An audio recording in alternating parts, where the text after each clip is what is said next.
Et salut à tous, alors aujourd'hui je vais faire l'analyse d'une de mes games que j'ai fait en Global League fonds élevé euh, sur le site non officiel Advance Force by Web qui permet du coup de jouer gratuitement à Advance Force contre, contre des joueurs. Euh, donc le mode fonds élevé, c'est juste euh, le fait que tous les bâtiments qui fournissent des revenus ne fournissent non pas 1000 de revenus, mais 2000, donc le double. Ça a pour implication que le jeu est beaucoup plus rapide, beaucoup plus nerveux, et que les builds par rapport aux donc les constructions qu'on peut faire sont beaucoup plus variées, et donc moi j'aime bien ce mode de jeu parce que je le trouve plus stratégique, tout simplement. Voilà, là par exemple on peut voir que euh, le premier joueur a 3 bâtiments et qui gagne 6000 d'income. Voilà, donc ça explique le fait que c'est double. Alors, avant de parler de la game en elle-même, il est très important d'analyser la map et le match-up. Hein, à tous les jeux, c'est important de savoir à peu près les enjeux, comment gagner et d'avoir une stratégie tout simplement de départ. Donc on y va, l'analyse de la map.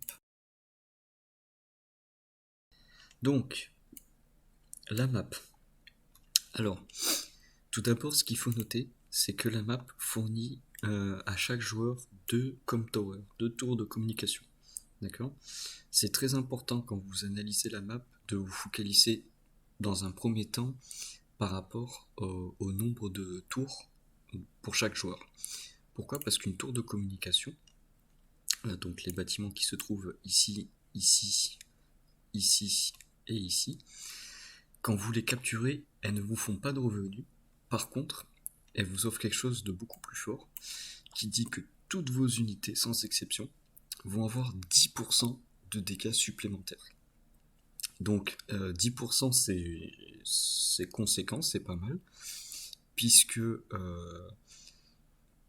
cela va vous permettre du coup d'infliger plus de dégâts que d'habitude, et donc ça va chambouler les trades basiques euh, qui parfois ne seraient par exemple désavantageux pour vous. Donc le fait d'en avoir 2 sur une map veut dire que vous allez avoir une force de frappe très élevée. Ceci dit, c'est les 2 joueurs qui vont l'avoir. Euh, voilà, donc en fait, ça va être beaucoup plus dur de shield les unités, et il risque d'y avoir de la bagarre. Alors, ensuite, la deuxième chose à noter, c'est que, bon, il n'y a pas de port, d'accord, ce qui est assez... enfin, c'est pas si fréquent que ça, en fond élevé, mais voilà, donc il n'y en a pas, donc pas de bateau.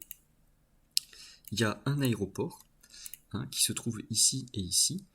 Il y a 3 bases pour chaque joueur, ok, et il y a 15 villes pour chaque joueur, mais ça je vais vous en parler juste après, mais ce qui est important c'est de savoir quelles sont les villes qui sont dites des safe cities, que vous pouvez capturer sans être contesté, en tout cas sans être contesté facilement, et ensuite les, les villes qui sont exposées, et donc ça c'est des villes dont vous allez pouvoir vous faire contester assez simplement par votre adversaire. Typiquement, les villes du centre. Les villes du centre, les 2 joueurs sont aussi proches les uns des autres que des 2 villes du centre, donc on appelle ça des villes exposées.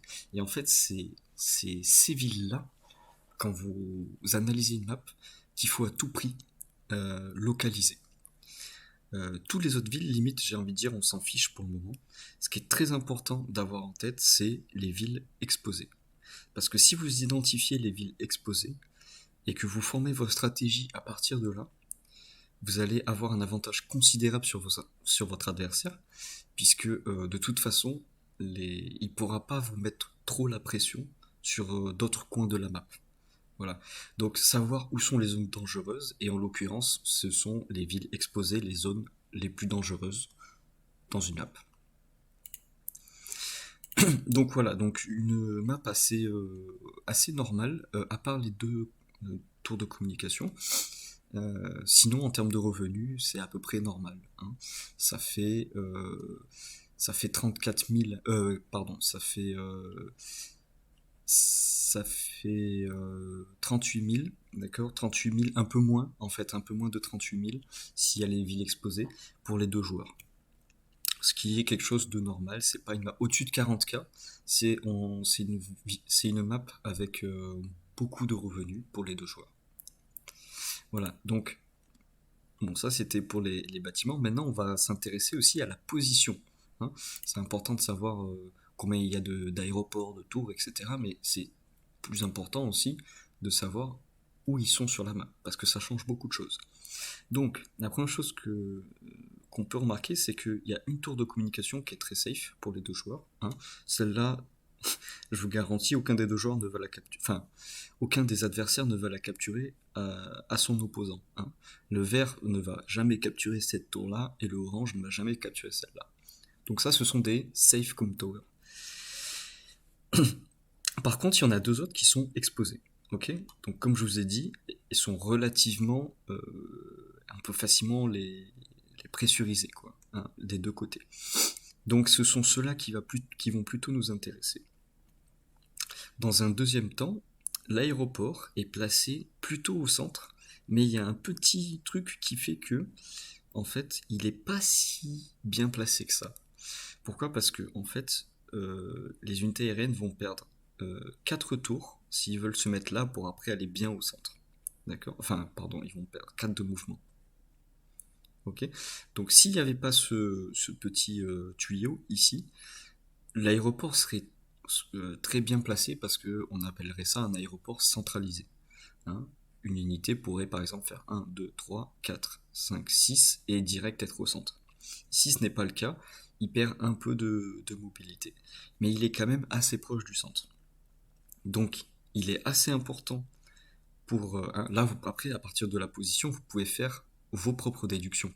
Moi, je vous propose ma déduction à moi, qui dit que il est assez bien placé, mais il va pas falloir forcément le capturer très très rapidement. Alors, après, ça dépend quel personnage vous avez, mais de manière générale. Ici, on n'analyse pas pour le moment les personnages, on n'analyse que la map. Et donc, vous n'êtes pas obligé de le capturer très vite, hein. D'ailleurs, on va voir que les deux joueurs vont avoir des stratégies différentes par rapport à la capture de cet aéroport. Donc voilà. Et la dernière chose, et la plus importante à noter, ce sont donc les villes contestables et les villes safe. Les villes contestables, c'est clairement les 4 ici, avec les 2 tours de communication. Donc toute cette partie-là, là, la vague, une sorte de vague ici, là, ça va être l'enjeu de la map et donc de la game. Vous allez voir que les joueurs vont se battre pour ça. Et en fait, celui des deux joueurs qui capture la majorité des bâtiments ici, voire la totalité, va obligatoirement avoir un énorme avantage qui fait que il pourra gagner tout de même relativement facilement. D'accord? Donc voilà, ces villes-là, les 4 au centre, plus les 2 tours ici, ce sont vraiment les bâtiments qui comptent le plus. Les autres sont safe, hein, comme on le voit là. Le orange mettra beaucoup de temps pour, par exemple, attaquer cette ville, voire même celle-là. D'accord? Ceux-là peuvent se faire attaquer. Le problème, c'est que elles sont quand même assez loin. Et donc, elles sont pas si faciles que ça. Donc, ce ne sont pas des villes contestables, mais on peut dire que ce sont des villes faibles. Voilà, c'est entre les deux. Il y a les villes safe, les villes contestables et les villes euh, bah, middle, quoi. C'est-à-dire qu'on ne peut pas vraiment les contester, mais on peut baser une stratégie sur le fait de les rush. Alors ici, je ne pense pas que ça soit viable sur cette map de se focaliser sur le coin ici, tout simplement parce que si vous envoyez une unité pour essayer d'embêter votre adversaire, vous allez vous-même vous faire piéger puisque vous allez perdre le centre en fait. Donc pourquoi pas selon le personnage, mais je ne le recommande pas ici, étant donné que la vague là est trop importante en termes de nombre de villes. Hein, il y en a 4 ici, donc il vaut mieux jouer pour le centre. Voilà pour l'analyse de la map. Maintenant, on va passer à l'analyse du match-up. Alors, l'analyse du match-up.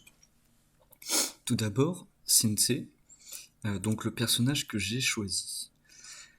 Euh, alors, donc je vais rapidement expliquer son passif, hein, on appelle ça un day-to-day à Advance Force. Ensuite, son pouvoir, et puis son super pouvoir. Donc son passif dit que tous les hélicoptères sont une unité qu'on peut créer avec l'aéroport, gagnent plus 50% d'attaque. D'accord? Alors ça, c'est assez ridicule, hein, franchement, comme plus 50%, c'est vraiment un peu n'importe quoi, quand même. Mais bon, c'est le personnage, donc ce qui vous dit que, en fait, vous allez pouvoir faire énormément de dégâts, et avec une Com Tower, Sensei peut one-shot, donc OHKO, un hélicoptère avec un autre hélicoptère. D'accord? Donc ça, c'est un avantage tactique, puisque, admettons que votre adversaire fasse une ligne comme ça d'unité, d'accord? Vous ne pourrez attaquer à chaque fois une seule unité que avec une seule unité, hein, puisqu'il y a une ligne. Vous pouvez pas attaquer en diagonale. Vous pouvez que attaquer en croix. Et du coup, si on fait des lignes, hein, eh bien, à Advance Force, c'est très puissant parce que ça force le trade 1-1. Et donc, le trade 1-1, si vous pouvez pas one-shot l'unité, vous pourrez pas passer derrière. Et donc, attaquer les unités derrière, par exemple les unités indirectes qui vont vous défoncer la gueule si jamais vous vous ratez dans votre attaque. On appelle ça un shield à Advance Force. Et du coup, le fait d'avoir des OHKO ou 2HKO, c'est très important, puisque ça vous permet de détruire des unités et ensuite de passer derrière dans la backline. Voilà. Et donc, Sensei, lui, grâce à ses hélicoptères, il peut avoir beaucoup de OHKO potentiels. Ce qui veut dire qu'il peut avoir une puissance de frappe conséquente et du coup, ça peut être difficile de shield contre lui. Voilà. Alors son deuxième passif, il en a beaucoup lui, hein, il est beaucoup joué pour son passif, dit que tous les foot soldiers, donc l'infanterie et les bazookas, ont plus 40% d'attaque. Donc même chose là, vous voyez ce Gugus là, bah il fait les mêmes dégâts que lui, sauf que 40% supplémentaires. Donc en fait vous passez d'un trade normalement 8-5 à un trade 9-3 en moyenne, ce qui est assez conséquent. Et sur les villes, vous pouvez faire un trade 8-5 en moyenne. Et donc, en fait, sur une ville, hein, si une infanterie est sur une ville, avec Sensei, vous pouvez tout simplement tout HKO de manière sécurisée une infanterie avec 2 infanteries. Donc c'est assez intéressant comme arme tactique, puisque vous êtes sûr, si une infanterie est sur une ville, de pouvoir la contester de manière avantageuse pour vous avec une infanterie. Donc vous exposez pas trop vos pièces lourdes. Mais on va le voir plus tard dans la game. Donc voilà, donc lui il est spécialisé infanterie et hélicoptère. Par contre, toutes ces unités qui ne sont pas aériennes, d'accord, ont moins 10% d'attaque. Alors, ça paraît nul, enfin ça paraît dérisoire comme malus, mais c'est quand même assez conséquent, puisque ce que je vous ai dit pour les OHKO et tout HKO, hein, ça compte évidemment pour ces hélicoptères et ces infanteries, mais ça compte aussi pour ces autres unités. Ce qui veut dire qu'il aura beaucoup plus de problèmes à être menaçant avec toutes ces unités terrestres, notamment les tanks. Avoir moins 10% de dégâts sur les tanks, donc le petit tank qui coûte 7k gold, c'est assez problématique à Advance Force. Mais bon, vu que ces autres stats sont quand même assez ouf, hein, plus 40% et surtout plus 50%, ça compense vraiment le fait qu'il ait le moins 10% d'attaque sur ces tanks. Hein, mais voilà. Ayez en tête que du coup, avec Sensei, il faut beaucoup axer sa stratégie sur l'infanterie et les hélicoptères, et non pas sur les unités standards. Ce qui veut dire que vous pouvez aussi vous faire counter par rapport aux unités aériennes. Hein. puisque il y a une unité qui s'appelle l'anti-aérien dans ce jeu, qui fume totalement l'hélicoptère, et qui est, comment dire, inattaquable par un hélico également. Donc voilà, il a des forces et des faiblesses forcément. Ensuite, ça c'est un truc un peu anecdotique, mais ça sert parfois sur les maps, et notamment en fond élevé, puisque en fait il dit que toutes les unités de transport gagnent un mouvement. Ce qui est assez fort sur certaines maps, puisque ça vous permet d'aller plus vite que votre adversaire. En l'occurrence, ici, je vais utiliser cette dernière ligne de passif pour aller plus vite que mon adversaire. Alors maintenant, on passe au pouvoir. Le pouvoir de Sensei dit que quand je l'active pour 2 étoiles seulement, hein, je peux... Donc Sensei a plus 65% de dégâts sur ses hélicoptères au lieu de 50, hein, c'est à la place, hein, c'est pas 50 plus 65. Sinon, vous imaginez, ça serait un peu débile. Hein. Donc il a 65% d'attaque en plus, et sur toutes les villes inoccupées, enfin que vous occupez mais où il n'y a pas d'unité dessus, vous faites pop une infanterie à 9 HP. Donc ça, c'est le pouvoir principal de Sensei. C'est aussi pour ça qu'il est joué en combinaison avec son day-to-day, parce que en fait, toutes les villes qui sont reliées par 3 de distance, vous pouvez potentiellement menacer de les contester sans même avoir d'unité à côté. Et en l'occurrence, c'est pour ça que j'ai pris Sensei sur cette map. C'est parce que je vais pouvoir contester les villes ici avec mon pouvoir. Admettons par exemple que j'ai cette ville là et que mon adversaire essaye de capturer la ville ici. Je n'ai aucune unité à côté. J'appuie sur le petit bouton pouvoir, je fais pop une infanterie ici, elle peut bouger et attaquer immédiatement aussi. Oui, sinon ça serait pas drôle. Du coup, elle bouge, boum, elle va là, elle attaque, elle conteste, il peut plus capturer la tour de communication. Donc voilà. Donc ici j'ai pris Sensei pour tout simplement, vu que les villes du centre étaient très rapprochées, qu'elles formaient une vague, si j'arrive à en capturer une ou deux, je pourrais potentiellement menacer de contester mon adversaire sur toutes les autres. Par exemple, si je capture cette ville-là, mon adversaire peut avoir des difficultés à capturer celle-là ou celle-là, puisque potentiellement je peux le frapper avec une infanterie gratos qui pop. Donc c'est très puissant, par contre c'est que des infanteries. Donc contre les tanks ça ne servira à rien. Et son super pouvoir, un peu anecdotique mais ça lui sert à avoir un late game, dit que donc il fait la même chose, hein, 65% pour les hélicos, uniquement pour les hélicos.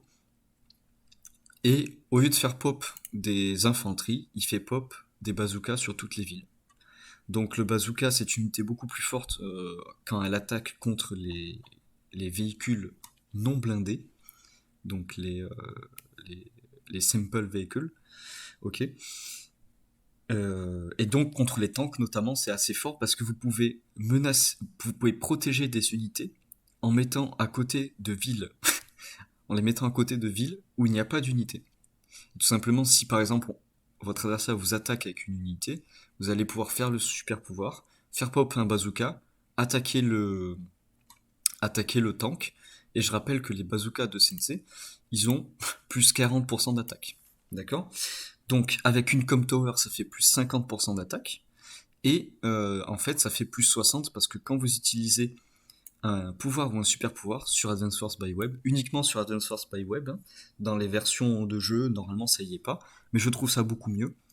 Vous gagnez automatiquement plus 10 d'attaque et de défense pour toutes vos unités. Donc là, et ce n'est pas pris en compte par rapport à ce qui est marqué ici à chaque fois. D'accord ? Donc là, ça veut dire que si vous faites le super pouvoir de Sensei, vos hélicos montent à 75% d'attaque en plus, avec une tour de communication 85, ça commence à faire beaucoup, et vos bazookas montent à 40, donc quand vous activez le pouvoir 50, avec la tour de communication 60. Donc vous faites un trade en moyenne, vu que votre bazooka a 9 points de vie, vous faites un trade 9-4, voire vous pouvez faire un trade 9-3. Donc en fait, juste vous fumez quasiment un tank avec ce truc-là. Par contre, le super pouvoir coûte quand même 1, 2, 3, 4, 5, 6 étoiles. Ce qui est quand même assez relativement... c'est assez cher comparé à ce que ça fait. Hein. Euh, le problème de Sensei par rapport à son pouvoir et super pouvoir, c'est que vous devez gérer votre nombre d'unités, puisque en ranked, vous êtes limité en termes de nombre d'unités, vous ne pouvez pas excéder les 50. Donc attention, si vous êtes à 48 par exemple et que vous faites votre super pouvoir, vous allez faire pop que deux bazookas et c'est tout. Après, vous serez piégé, les autres seront inutiles. Hein, en commençant par le carré en haut à gauche, et voilà, l'algorithme fait gauche, et je sais plus s'il tourne à droite ou en bas, mais je crois qu'il commence par rapport à Sensei, donc là, il va commencer par rapport au bas, et il va traiter comme ça. Voilà. Donc là, par exemple, les trucs qui poperont en premier, ce seront ça et ça. Voilà. Donc ça, c'est pour Sensei. Maintenant, pour Hawk. Donc lui, son day-to-day dit qu'il a plus 10% d'attaque. Ok, donc toutes ces unités là, sans exception, ont 10% d'attaque en plus. C'est pas mal parce que du coup, avec la tour de communication, toutes ces unités montent à 20% de dégâts en plus. C'est-à-dire qu'il peut sécuriser des tout HKO sur une ville. Juste avec une tour. D'accord. Donc, si par exemple il y a une infanterie ici, ou un tank, il peut attaquer, sécuriser un tout HKO. Qu'est-ce que ça veut dire? Ça veut dire que si vous placez une unité sur une ville, avec deux unités du même type, il peut vous la détruire. D'accord? Donc s'il place un tank ici, enfin si vous placez un tank ici, Hawk peut attaquer avec un tank puis un autre et détruire à 100% l'unité ici. Et donc après mettre une unité sur sa ville. Donc c'est ce qu'on appelle sécuriser un tout HKO. C'est assez fort de pouvoir faire ça sur n'importe quel type d'unité. Hein, comme je vous le disais, Sensei ne fait que infanterie contre infanterie. Tank contre tank, il n'a pas de tout HKO Sensei, puisque ces tanks ont 10% d'attaque en moins. Voilà. Par contre, ces hélicos n'ont pas plus 50% d'attaque. Ok. Voilà. Donc après, lui, il n'est pas vraiment joué pour son day-to-day, il est plutôt joué pour son pouvoir ou super pouvoir, qui est assez simple.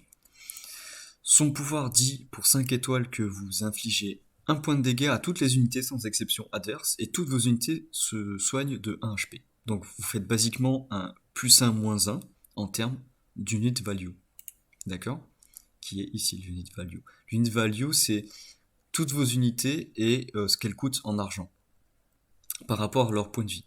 Donc là, vous voyez, par exemple, Sensei, il a une unité qui est ici, qui coûte 1000. Donc sa valeur unitaire est de 1000, parce qu'elle est full life. Si cette unité était à 9 HP, la valeur unitaire de Sensei serait de 900, etc. Et pareil pour Hawk, ici, il a 2000, parce qu'il a deux unités qui coûtent 1000. D'accord? Donc ça, c'est quelque chose qui va vous permettre de vous repérer si vous êtes bien ou pas bien dans la game. Hein. Si vous n'êtes pas bien sur les trois là, sur les trois valeurs que j'expliquerai juste après, bon, bah, ça sent un peu le roussi pour vous. Donc voilà, un plus un moins un c'est fort. Et son super pouvoir, il double la chose, donc il fait un plus 2 moins 2. Donc il a basiquement un avantage de plus 20% en unit value, ce qui est très fort en appuyant sur une touche. Et en plus, il peut soigner ses unités. Alors le soin est un peu plus anecdotique, mais il sert contre certains personnages, comme contre Olaf ou d'autres persos. Mais en fait, le problème du soin, c'est qu'elle va pas être optimisée pour toutes les unités. Vous allez très rarement avoir plein d'unités à 8 HP. La plupart du temps, vous allez avoir quelques unités affaiblies et les autres full life. Donc en fait, vous perdez en termes d'efficacité tout le heal là, puisqu'elle s'applique gratuitement sur toutes vos unités. Donc en fait, quand vous utilisez le super pouvoir, essayez de faire les trades avant pour éviter de ne pas soigner assez d'unités.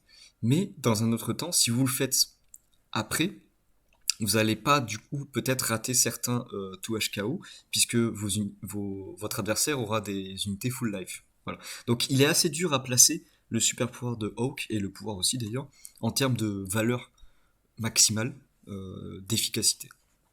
Voilà, mais donc voilà, le heal est un peu plus anecdotique, il sert contre certains personnages, sinon je vous recommande de le faire uniquement pour vos unités lourdes. En fait, vous attaquez par exemple avec les néo-tanks, donc toutes vos unités lourdes vous attaquez, et ensuite vous faites le heal, et puis après vous attaquez avec les unités un peu plus faibles. Elles vont être blessé et pas être soigné du coup, mais au moins vous aurez optimisé le truc. Voilà. Donc maintenant je parle du match-up, donc Hawk contre Sensei, ok. Qui va l'emporter? On va voir. Donc en fait, vous l'avez vu, hein, il y a un perso qui est quand même clairement plus late game que l'autre.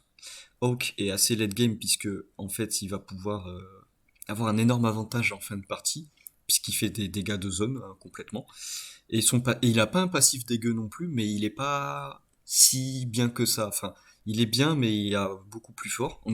Notamment, en fait, en vrai, le day-to-day de Sensei est quand même beaucoup plus fort.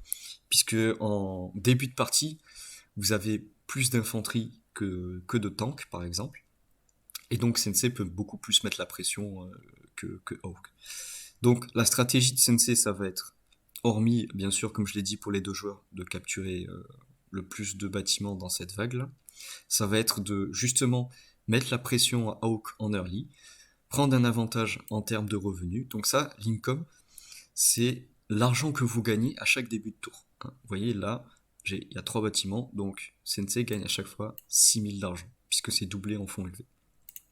Donc il va falloir prendre un avantage en termes de revenus ici, pour Sensei, et alors un avantage quand même assez considérable, hein, parce que si vous prenez qu'une seule ville, ça va pas être suffisant pour compenser les dégâts de zone que vous allez vous prendre dans la gueule en fin de partie.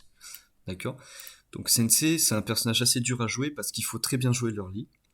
Et en l'occurrence, contre Hawk, c'est encore plus simplifié parce que vous allez devoir encore être plus devant que d'habitude. Voilà. Donc, early game, être très très devant en termes de d'Imcom. Pour Hawk, de son côté, lui, il va devoir plutôt, vous l'avez compris, temporiser contre Sensei. Et pas être trop derrière en termes de nombre d'unités déjà, parce que c'est dur contre Sensei d'être en dessous en termes de nombre d'unités, parce que vous n'allez pas pouvoir casser son shield. Et pas trop derrière en termes d'income. Hein. La valeur unitaire, c'est pas trop grave, parce que en général, avec son super pouvoir, il va assez bien remonter. Hein. Le plus 20, moins 20 dans le maximum des cas, il est quand même...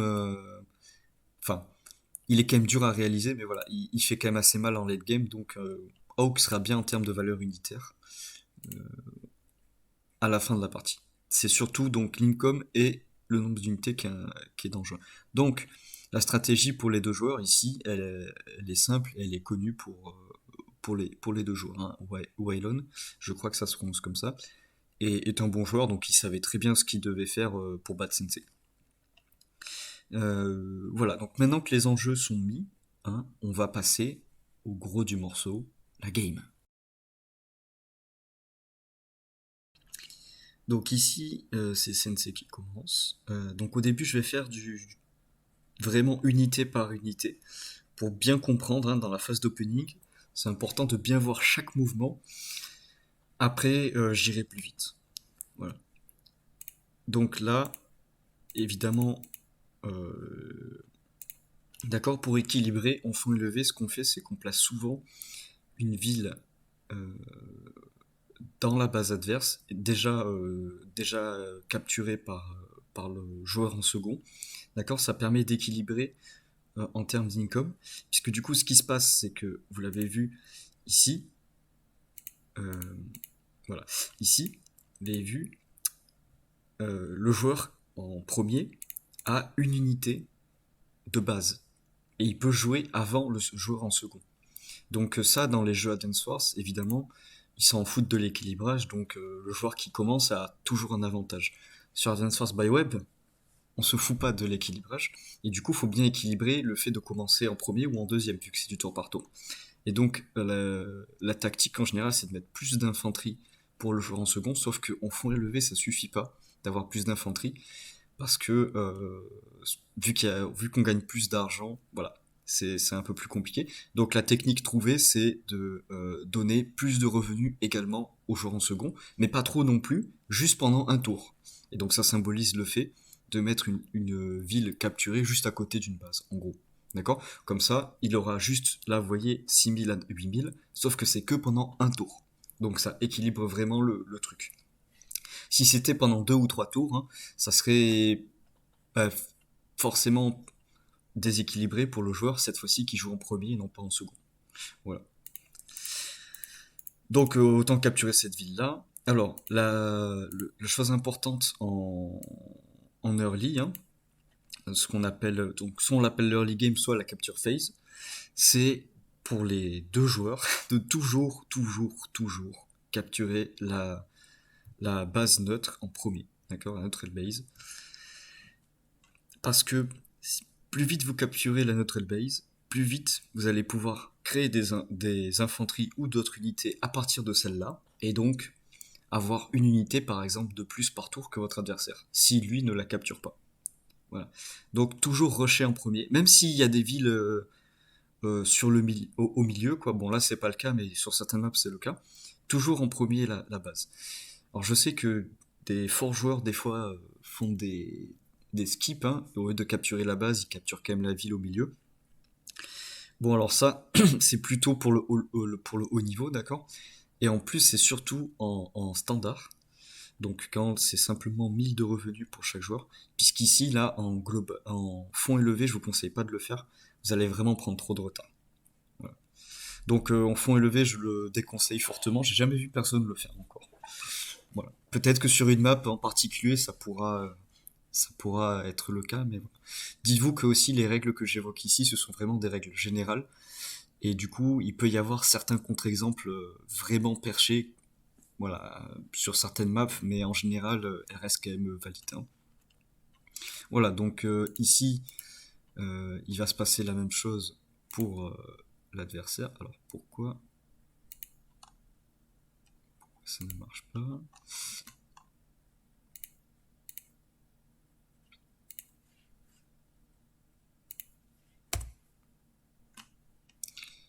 Ok, alors, voilà. Donc là, ensuite, on va du coup vers la base. On capture aussi, pendant la capture phase, ce que vous devez faire, c'est en fait envoyer vos infanteries capturer des villes le plus rapidement possible, mais en même temps vous assurer que les villes que vous capturez ne vous retardent pas trop pour capturer les autres. Vous voyez, donc en fait, là, ce qui est important de prendre en compte, c'est en fait pas que les villes ici, là, mais les villes qui sont là. Tout ce qu'on avait dit lors de la phase d'analyse de la map, ce qu'on appelle des safe cities. D'accord. Après, si vous pouvez essayer de capturer rapidement les cities exposées, bah, autant le faire. D'accord. Vous allez voir d'ailleurs par rapport à ma prochaine construction que ça va être un peu ce que je vais menacer. Ok. Mais donc ce qui est important à prendre en compte, c'est que quand une infanterie peut capturer une ville en un coup, hein, d'accord, là, au lieu d'aller 1, 2, 3, et après d'aller sur celle-là par exemple, j'ai capturé d'abord celle-là. Quand vous pouvez le faire, faites-le. Voilà. Ensuite, la deuxième chose à noter pendant la phase de capture, c'est ce qu'on appelle les chaînes. Les chaînes de capture. D'accord. Qu'est-ce que c'est une chaîne de capture? C'est quand des villes sont reliées à 3 ou moins de distance. Du coup, qu'est-ce qui va se passer? Là, vous voyez par exemple cette infanterie. Là, il est capturé la ville. Donc au prochain tour, il finira de la capturer. Et après, quand il aura fini de la capturer, il peut instantanément aller sur celui-là, sur celle-là, et commencer à la capturer. D'accord? Donc en fait, il fait 1, 2, 3, 4. Sans perdre de temps. D'accord? Et c'est ça qu'on appelle une chaîne de capture en fait. Ça permet d'optimiser votre début de partie, d'accord? Puisqu'en fait, au lieu d'utiliser deux infanteries, une ici et une ici, si vous faites ça, vous allez perdre un temps considérable. Donc en fait, le mieux c'est d'envoyer une seule infanterie sur les villes qui sont reliées à d'autres villes, donc sur les capture chains, d'accord? Pour vraiment aller plus vite et avec le moins d'infanterie possible. Comme ça, les autres infanteries, vous pouvez les envoyer autre part à chaque fois. D'accord? Par exemple, ici, il y a une autre chaîne de capture. D'accord? Le mieux à faire, c'est pas de faire une infanterie ici et une ici, c'est de faire 1, 2, 3, 4. Ok? Donc ça, c'est important de l'avoir à l'esprit parce que, en fait, même si vous pensez qu'en ne le faisant pas, vous allez être moins rapide que votre adversaire, en fait, vous allez très rapidement vous rendre compte que vous passez devant. Donc des fois, il peut y avoir l'illusion en termes de vitesse que vous allez moins vite, mais en fait en termes d'accélération, vous allez être beaucoup plus rapide. Ok? Voilà. Donc ici, ce que je vais faire, c'est que je fais un VTB, d'accord, un APC en anglais. Donc qu'est-ce qu'il fait? Ça, c'est une unité de transport, d'accord? Donc l'unité de transport, elle peut transporter que des infanteries ou des bazookas, celle-là. Alors pourquoi je le fais? C'est parce que, comme je vous ai dit, Sensei contre Hawk, pour gagner, il faut que j'aille vite. Et il faut que je mette la pression rapidement. Et du coup, j'utilise la dernière ligne du pouvoir de Sensei, qui est normalement anecdotique, mais sur cette map, elle est utile. Pourquoi? Parce que là, j'ai créé un APC qui se déplace de 7 cases. D'accord? Vous voyez, là, il a 1, 2, 3, 4, 5, 6, 7. Ok?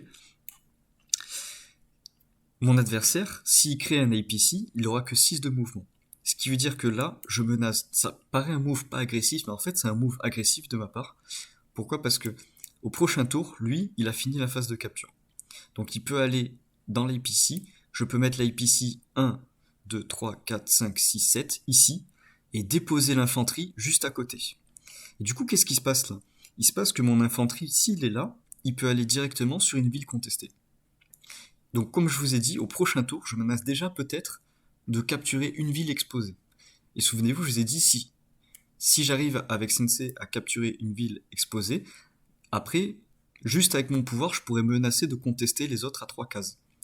Donc là, je vais essayer de rusher le centre pour assurer le fait d'avoir les villes exposées. D'accord? Mais dans un second temps, ce qui est toujours très important à faire, et que je vous encourage à faire, c'est d'avoir le plus de possibilités possible. Maximiser vos options. Et donc, faire ça, c'est une option. D'accord? Mais si mon adversaire le contre ou que je décide de changer d'avis parce qu'il y a un meilleur move, je peux toujours faire autre chose. En l'occurrence, ici, je peux par exemple aussi aller à l'aéroport. Alors, vous l'avez compris, l'aéroport, il n'est pas forcément bien placé, mais là, je joue Sensei. Avec Sensei, il faut clairement que je capture l'aéroport très rapidement. Je vous rappelle que les hélicoptères à plus de 50% de dégâts, bon, je vais pas m'en priver si je le peux, d'accord? Donc avec Sensei, pour le coup, il faut quand même capturer assez rapidement l'aéroport. Ça veut pas dire direct, ça veut dire rapidement. Vous voyez? Il y a la nuance. Et de plus, ben voilà, après avec l'APC, je pourrais recycler les infanteries qui sont loin. Alors qu'est-ce que ça veut dire recycler une infanterie? Recycler une infanterie, c'est quand l'infanterie a fini sa phase de capture, sa capture chain, ok? Elle a fini son cycle, et du coup elle sert plus à rien. Donc à chaque fois, à chaque tour, vous allez la rapprocher du centre ou à un endroit plus utile. Sauf que ça met du temps, parce qu'elle se dépasse que de 3. Un recyclage d'infanterie, c'est donc le fait d'accélérer nettement ce repositioning d'infanterie. Là, par exemple, celui qui va aller là, il sera recyclé par les l'APC. Voilà. Parce que du coup, après, le temps d'être utile, il va mettre un tour, 2 tours, 3 tours, enfin ça met longtemps. Voilà, ok.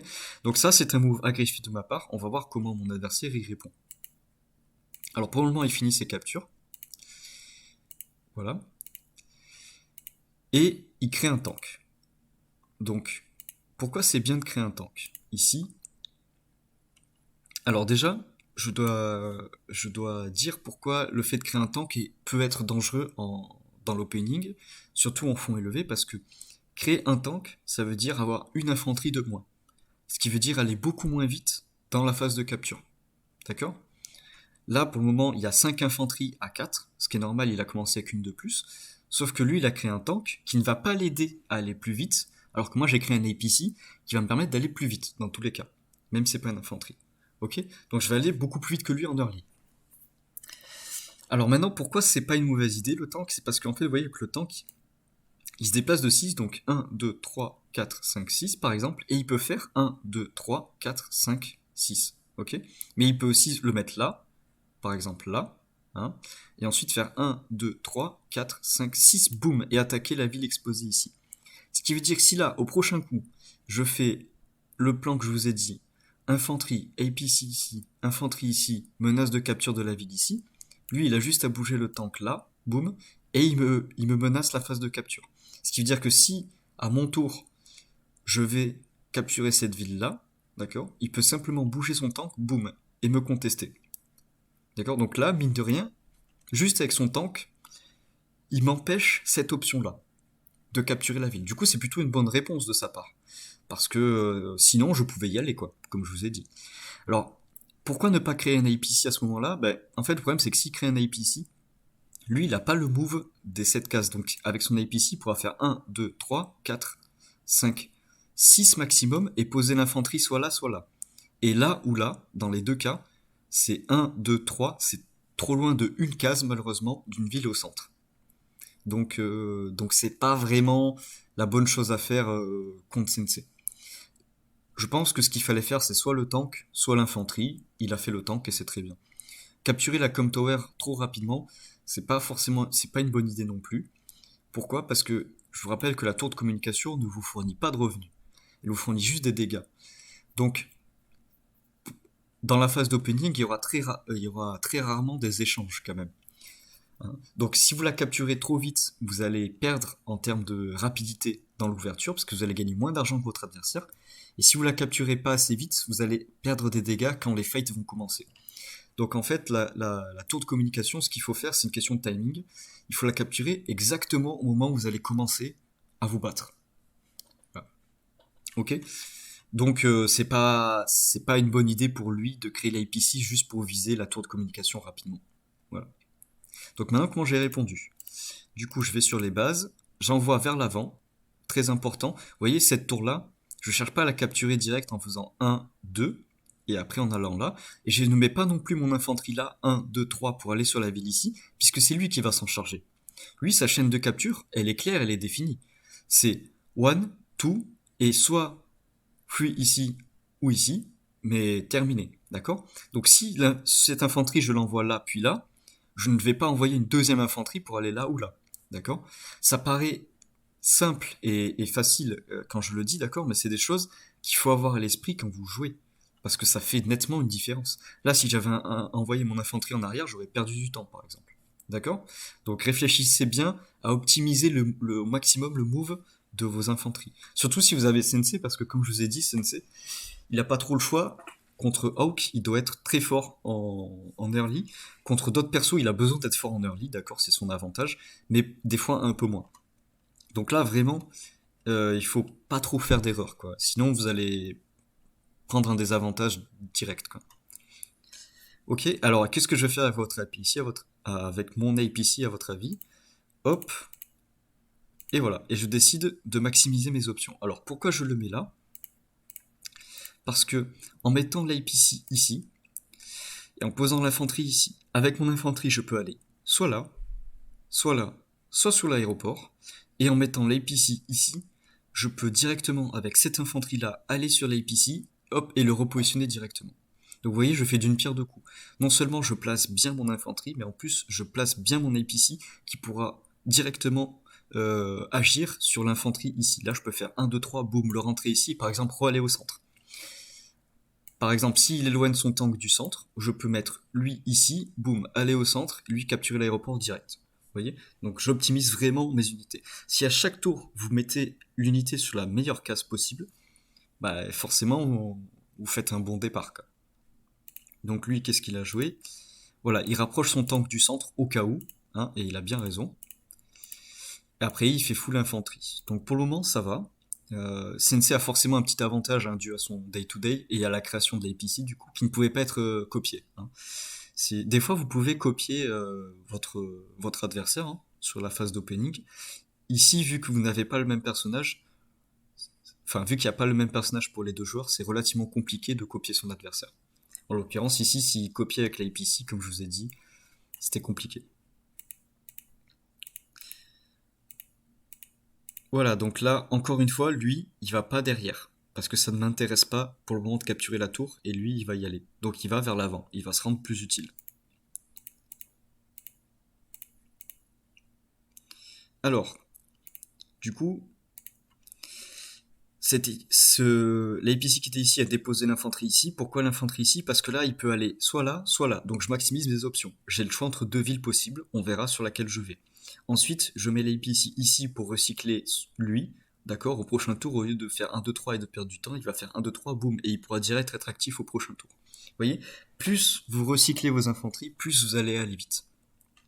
D'autre part, je crée un MD ici pour counter son tank, qui va probablement essayer de commencer à m'embêter, hein.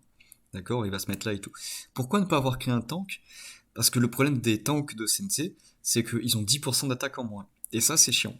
Parce que sur une plaine, du coup, vous allez pas être en désavantage, mais vous allez faire un trade 7-6.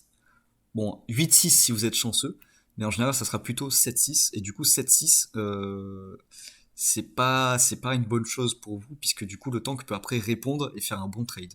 Je vous rappelle que là, en plus, il n'y a pas une différence de 10%, mais de 20%. Parce que Sensei a moins 10 d'attaque sur ses tanks, et Hawk a plus 10% d'attaque sur ses tanks. Donc ça fait un différentiel de 20%.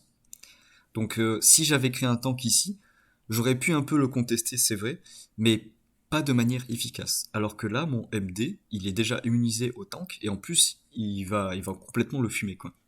Ok. Par contre, effectivement, un MD, c'est beaucoup plus cher qu'un tank. Mais pour le moment, ça va, puisque j'ai beaucoup d'infanterie. Et de toute façon, c'était nécessaire, il faut que j'arrive à zoner son tank.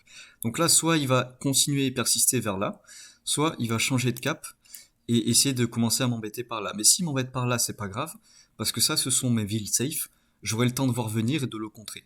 D'accord. Et en plus de ça, je pourrais envoyer mon MD au centre, et c'est lui, cette fois-ci, qui va devoir gérer mon MD. Donc là, c'est souvent comme ça Advance Wars, à chaque fois, vous devez répondre à votre adversaire en termes de build par rapport à ce qu'il a construit et pour lui mettre la pression le plus rapidement possible.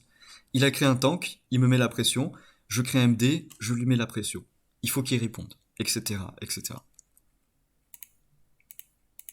Voilà, donc là, j'avais oublié de le dire, mais il a pas trop optimisé sa phase de capture, puisqu'il a envoyé une infanterie ici pour capturer la com tower ici.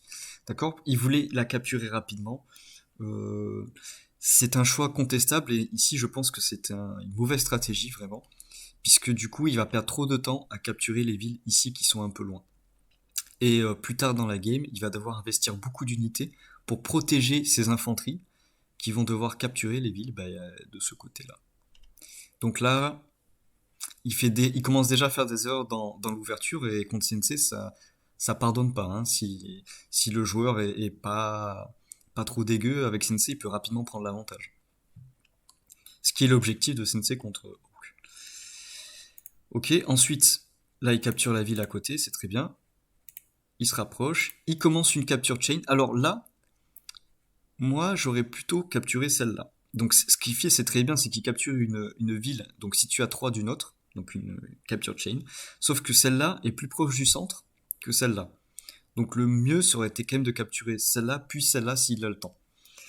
Le contrepartie, ce qui est bien d'avoir capturé cette ville-là, c'est qu'il peut aller de ce côté plus rapidement. Il avait envie d'aller de ce côté, donc pourquoi pas, en vrai. Mais le move vraiment le plus safe et le plus optimisé de manière générale, c'est de capturer cette ville-là, parce qu'elle est moins proche du centre que celle-là. Ok. Et moins proche des bases aussi. Enfin, plus proche des bases, pardon. Donc, alors ça, par contre, c'est une erreur. Celui-là, c'était contestable. Celui-là, c'est une erreur. Il essaye de capturer les 2 tours de communication très rapidement pour après essayer de mettre la pression, sauf que là, il va vraiment se mettre trop derrière en termes de revenus, et au final, ça va pas vraiment lui apporter, puisque là, il va pas y avoir de fight à part avec son tank, mais de toute façon, son tank ne peut rien faire contre mon MD.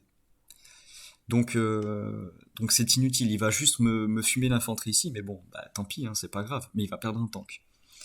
Par contre, il va prendre un retard considérable en termes de capture de ville, puisque vous voyez, le problème aussi de capturer les villes situées en avant trop loin, c'est qu'en fait, vous allez envoyer votre infanterie loin, et ensuite vous allez la reculer.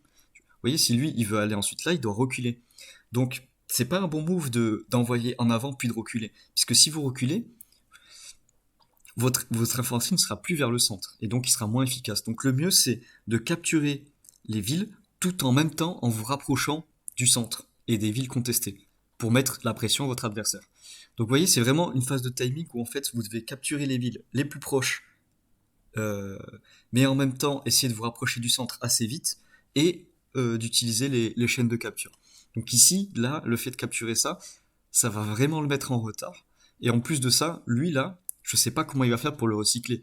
Parce que s'il envoie par là, bah, c'est trop dangereux, il va forcément se faire fumer au bout d'un moment. Et s'il recule, il aura perdu du temps. Et comment il va faire pour recycler lui? Vous voyez, si lui il envoie pour capturer cette ville, lui il va l'envoyer où? Donc déjà il commence à y avoir un peu un problème en termes d'efficacité d'infanterie. Hein. Vous mettez plusieurs infanteries pour la même tâche. C'est pas de l'optimisation. L'optimisation, c'est chaque infanterie a sa tâche spécifique, et en l'occurrence sa capture spécifique. Ok. Voilà. Et là, il va du coup rapprocher son tank ici. Donc il décide de jouer ici. Ensuite, en termes de build, c'est contestable aussi puisqu'il crée le MD dans la base la plus loin.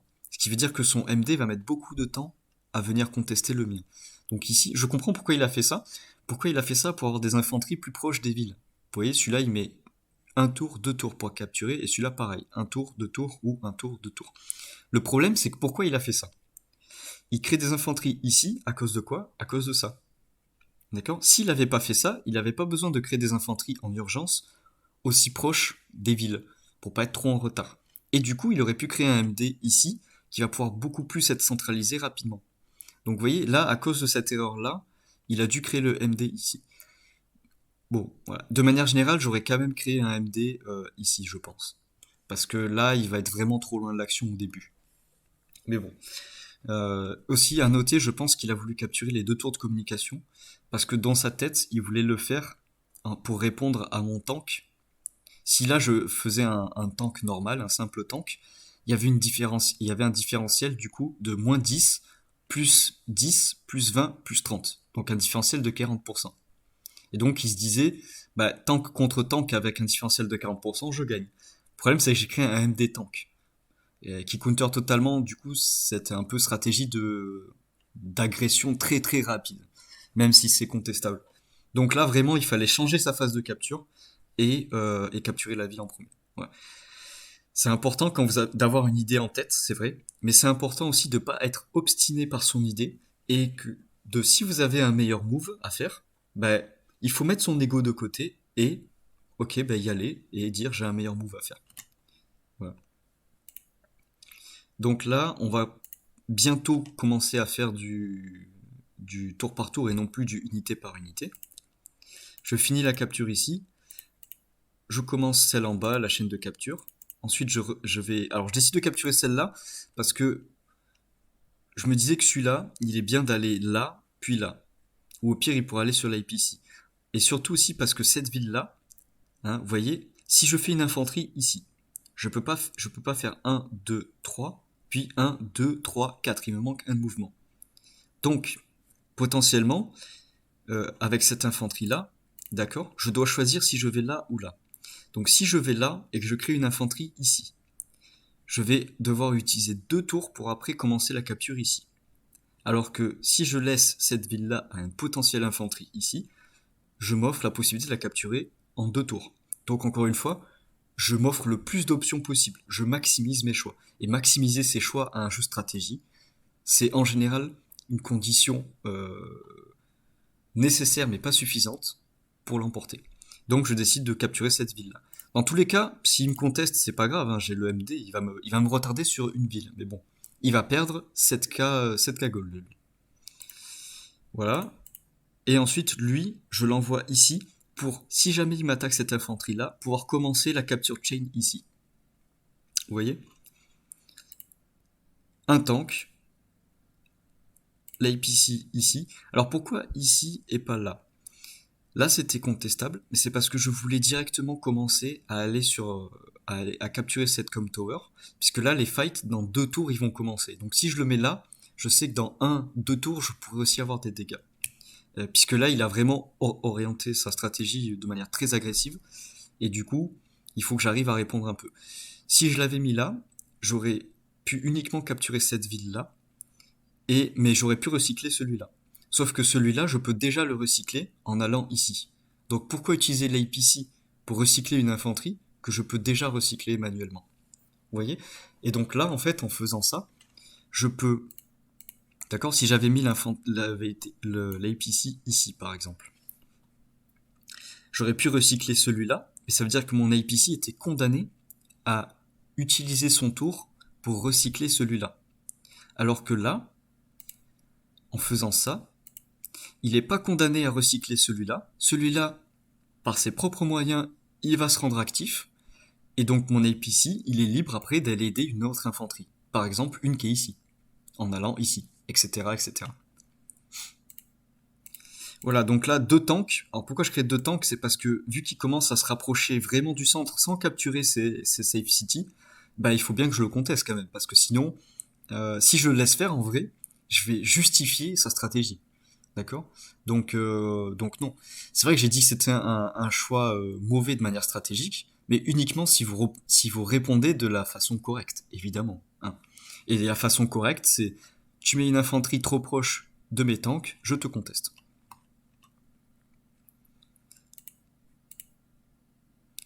Donc là, ouais. Donc là, il va attaquer mon infanterie ici, et du coup, il sacrifie son tank pour me retarder sur ma capture. Cela me va. Ensuite, ce qu'il fait, c'est qu'il rapproche le MD là, et il commence à essayer de capturer les villes ici. Mais vous voyez, il est déjà un peu en retard. Moi, j'en ai déjà une ici, mais je vais faire une capture chain, donc je vais aller plus vite au final. Ce qui veut dire que j'aurai plus de véhicules peut-être de ce côté pour le faire chier. Et lui, du coup, il va devoir user deux infanteries pour finalement se casser une chaîne de capture. Vous voyez, au prochain tour, il va faire 1 et 2, sauf que faire ça, c'est perdre du temps, puisque ça, c'est une capture chain. D'accord. Ici, il décide de capturer la ville là parce qu'il est un peu en retard. Il crée une APC il crée un anti-aérien, pardon, parce qu'il a peur que je crée des hélicoptères, et il a bien raison parce que Sensei, sa, sa force principale, réside dans les hélicos. Donc voilà. Ici, c'est plutôt un bon build. En plus, j'ai oublié d'en parler, mais il est à 0 d'income. Ça, c'est très bien. Il est à 0 de gold, pardon. C'est très bien d'être à 0. Pourquoi? Parce que si vous êtes à 0, ça veut dire que vous avez maximisé vos ressources. Et donc, si vous maximisez vos ressources, à chaque tour, admettons que vous maximisez vos ressources à chaque tour, vous allez forcément être devant en unit value par rapport à un adversaire qui ne le fait pas. Et donc, petit à petit, vous allez prendre des petits avantages qui vont se transformer, au bout d'un moment, en avantages et en gros avantages. Donc, c'est important à Dance Force de faire au moins un ou deux tours à 0 d'income, à 0 de gold. D'accord. Si vous ne le faites pas dans une partie, ça veut dire qu'il y a quelque chose que vous avez mal fait et que vous auriez pu optimiser. Voilà. Donc c'est un bon tour ce qu'il a fait. Le problème c'est juste son MD qui va mettre du temps à être actif. Ok, alors qu'est-ce que je fais du coup? Ici, je vais recycler du coup celui-là par rapport à la Com Tower ici. Et vous voyez l'APC du coup, lui, l'infanterie qui était là, bon, je peux encore faire ça, remarque pour Sensei. D'accord. L'infanterie qui était là commence la phase de capture. L'APC va recycler celui-là qui est un peu trop loin. Lui, il va se recycler sur la Com Tower. Lui, il va se recycler sur cette ville-là. Et lui, il va se recycler ici. Le MD attaque ici. Pourquoi je l'attaque ici? Pour pas que le tank puisse partir de ce côté. Donc s'il part, il doit partir de ce côté, là où il y a mes tanks. Donc en fait, je l'emprisonne. Je crée un hélico avec Sensei, évidemment. Voilà, recyclage. Ici, le tank commence à prendre de l'avancement. Et je ne peux pas maximiser mes ressources, donc je fais 3 infanteries. Sachant que c'est bien parce que du coup, je vais aller beaucoup plus vite que lui. Vous voyez, là, en termes d'infanterie, j'en ai 11. Lui, il en a 10. Donc, mais ce qu'on peut remarquer aussi, c'est par rapport au positionnement, d'accord, des infanteries. On va s'arrêter 2 secondes. Lui, il a des infanteries quand même mal positionnées. Pourquoi? Parce que celui-là et celui-là, ils ont perdu du temps. Ces deux-là, ils vont perdre du temps. Et donc, en fait, il a plus que deux infanteries actives. Si lui, il va là, il va se péter sa capture chain, encore une fois. Et si lui, je sais pas comment il va faire pour le recycler. D'accord? Donc, il a quand même des infanteries mal positionnées. Alors que là, vous voyez, si vous comparez avec Sensei, celui-là, il va aller là. Celui-là, il va se rapprocher du centre. Celui-là, il va être recyclé. Celui-là, il va aller là. Celui-là, il va aller là. Celui-là, il va finir ici. Et voilà. Après, il y en a juste 3 que je viens de build qui vont pas être actifs directement. Mais lui, il va commencer à se rapprocher des villes ici, par exemple. Donc, voilà, il y a quand même, en termes de gestion d'infanterie, c'est quand même Sensei qui est devant. Donc là, il conteste ma Com Tower, c'est un bon move. Hein. Comme ça, il me conteste 2 captures. Cela dit, moi, je suis pas pressé de la capturer, celle-là, au final. Voilà, donc là, il se casse la capture chain. Ça, c'est C'est pas une bonne chose en fait. Il aurait dû quand même envoyer l'infanterie plutôt par là-bas. Surtout que ce sont des city safe. Mais bon, il avait peur peut-être d'être trop derrière en termes d'income. Le problème, c'est qu'il va être trop derrière en termes de position, de positioning. Donc, parce que plus vous tardez à faire vos captures, moins vous allez avoir d'infanterie au centre. Là, il se casse encore une chaîne de capture. Donc, ça commence à faire beaucoup là. Lui, donc, il décide de le recycler comme ça, mais il va pas du tout être recyclé en fait, hein, puisque il va se faire contester. Vous voyez qu'il a bien dit, il a bien retardé la capture de l'aéroport, ce qui est une bonne chose à faire puisqu'il n'est pas si bien placé que ça l'aéroport. Par contre, il va falloir quand même le capturer un jour, quoi. Je pense que c'est lui qui va y aller, mais il va être quand même bien derrière en termes de tour de capture d'aéroport, hein. Voilà. Et là, il refait un tour à zéro, donc c'est très bien. Il fait enfin l'APC. Je pense que l'APC aurait dû être fait un peu plus tôt pour recycler son infanterie. Et par contre, là, il le fait pour recycler celui-là, ce qui est bien. Donc là, encore une fois, c'est un beau tour. Mais le problème, c'est qu'il fait des bons builds, mais il fait des mauvais positionnements. Et donc, enfin, il fait des positionnements un peu plus faibles que ses builds. Et donc ça joue beaucoup aussi. Il faut accorder votre construction à la construction adverse. Donc là, par exemple, je commence à avoir des tanks, il faut qu'il fasse des tanks aussi. J'ai un MD ici, du coup, il fait un artillerie ici pour pouvoir protéger et lui qui se barre autre part. Très bien. Il fait un APC pour recycler, ok. Mais il faut aussi le faire par rapport à son position. Ici, ces infanteries sont quand même mal placées et donc peut-être avoir plus de soutien avec, par exemple, un tank ici à la place et une infanterie quand même ici et retarder l'APC aurait pu être bien. Parce que le fait qu'il ait des infanteries trop loin de sa base va faire que je peux les attaquer ou les menacer. Et donc ils vont être inactifs. Alors je vais encore faire quelques fois unité par unité, pour bien que vous compreniez. Voilà, donc lui il a capture chaîne. Le MD finit le tank à 2 HP. L'hélico se rapproche du centre, tout en essayant de s'éloigner de l'anti-aérien. Et vous voyez, il a fait aussi une erreur en termes de positioning par rapport à son AA, que j'avais pas dit, c'est qu'il allait trop vers la gauche et pas assez vers le centre. D'accord. Si son anti-aérien, il était là 1, 2, 3, 4, 5, 6 ici ou 6 ici, il aurait pu se rapprocher du centre. Quelle est la différence entre avoir une unité au centre ou l'avoir sur un côté? Bon, ça paraît logique, mais je vais quand même l'expliquer. Si une unité est au centre, elle peut aller soit d'un côté, de manière assez rapidement. Donc elle vous offre plus de possibilités. Si, en contrepartie, une unité, la même, hein, est dans un coin, eh bien, la seule chose qu'elle peut faire, c'est se rapprocher du centre ou d'un coin. Mais par exemple, si l'anti-aérien qui est ici, il ne peut pas aller vers la gauche, enfin vers la droite ici. D'accord. S'il était au centre, il aurait pu se rapprocher de là ou de là. Donc en fait, une unité au centre, je vais vous le dire maintenant, mais en fait, elle est plus forte qu'une unité qui n'est pas au centre. Même si vous l'avez payée du même prix.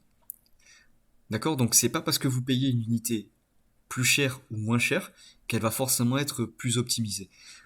Bien placer ses pièces, bien placer ses unités, c'est aussi important que de construire les bonnes unités. Voilà. Construire la bonne unité au bon moment et la placer au bon endroit, c'est la clé de la victoire. Donc ici, c'est contestable, et là, il va devoir rapprocher son anti-aérien du centre, sauf que s'il le met vers le centre, je vais pouvoir commencer à le bloquer avec mon tank, puisque le tank counter totalement l'anti-aérien.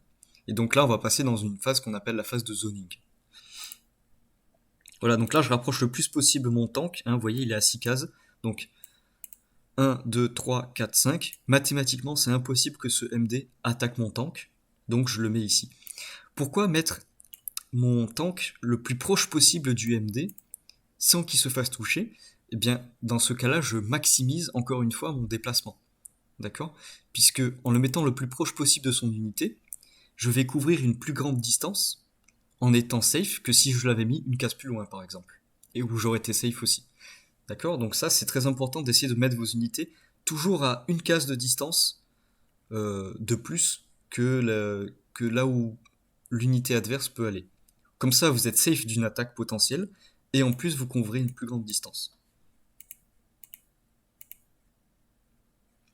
Alors là j'ai utilisé un petit trick, c'est que vu qu'il y a 2 infanteries que je peux recycler avec l'APC, je vais donc faire passer celui-là dedans, le mettre ici, comme ça il peut au pire capturer il peut commencer la capture de la ville ici, et lui il va pouvoir aller autre part.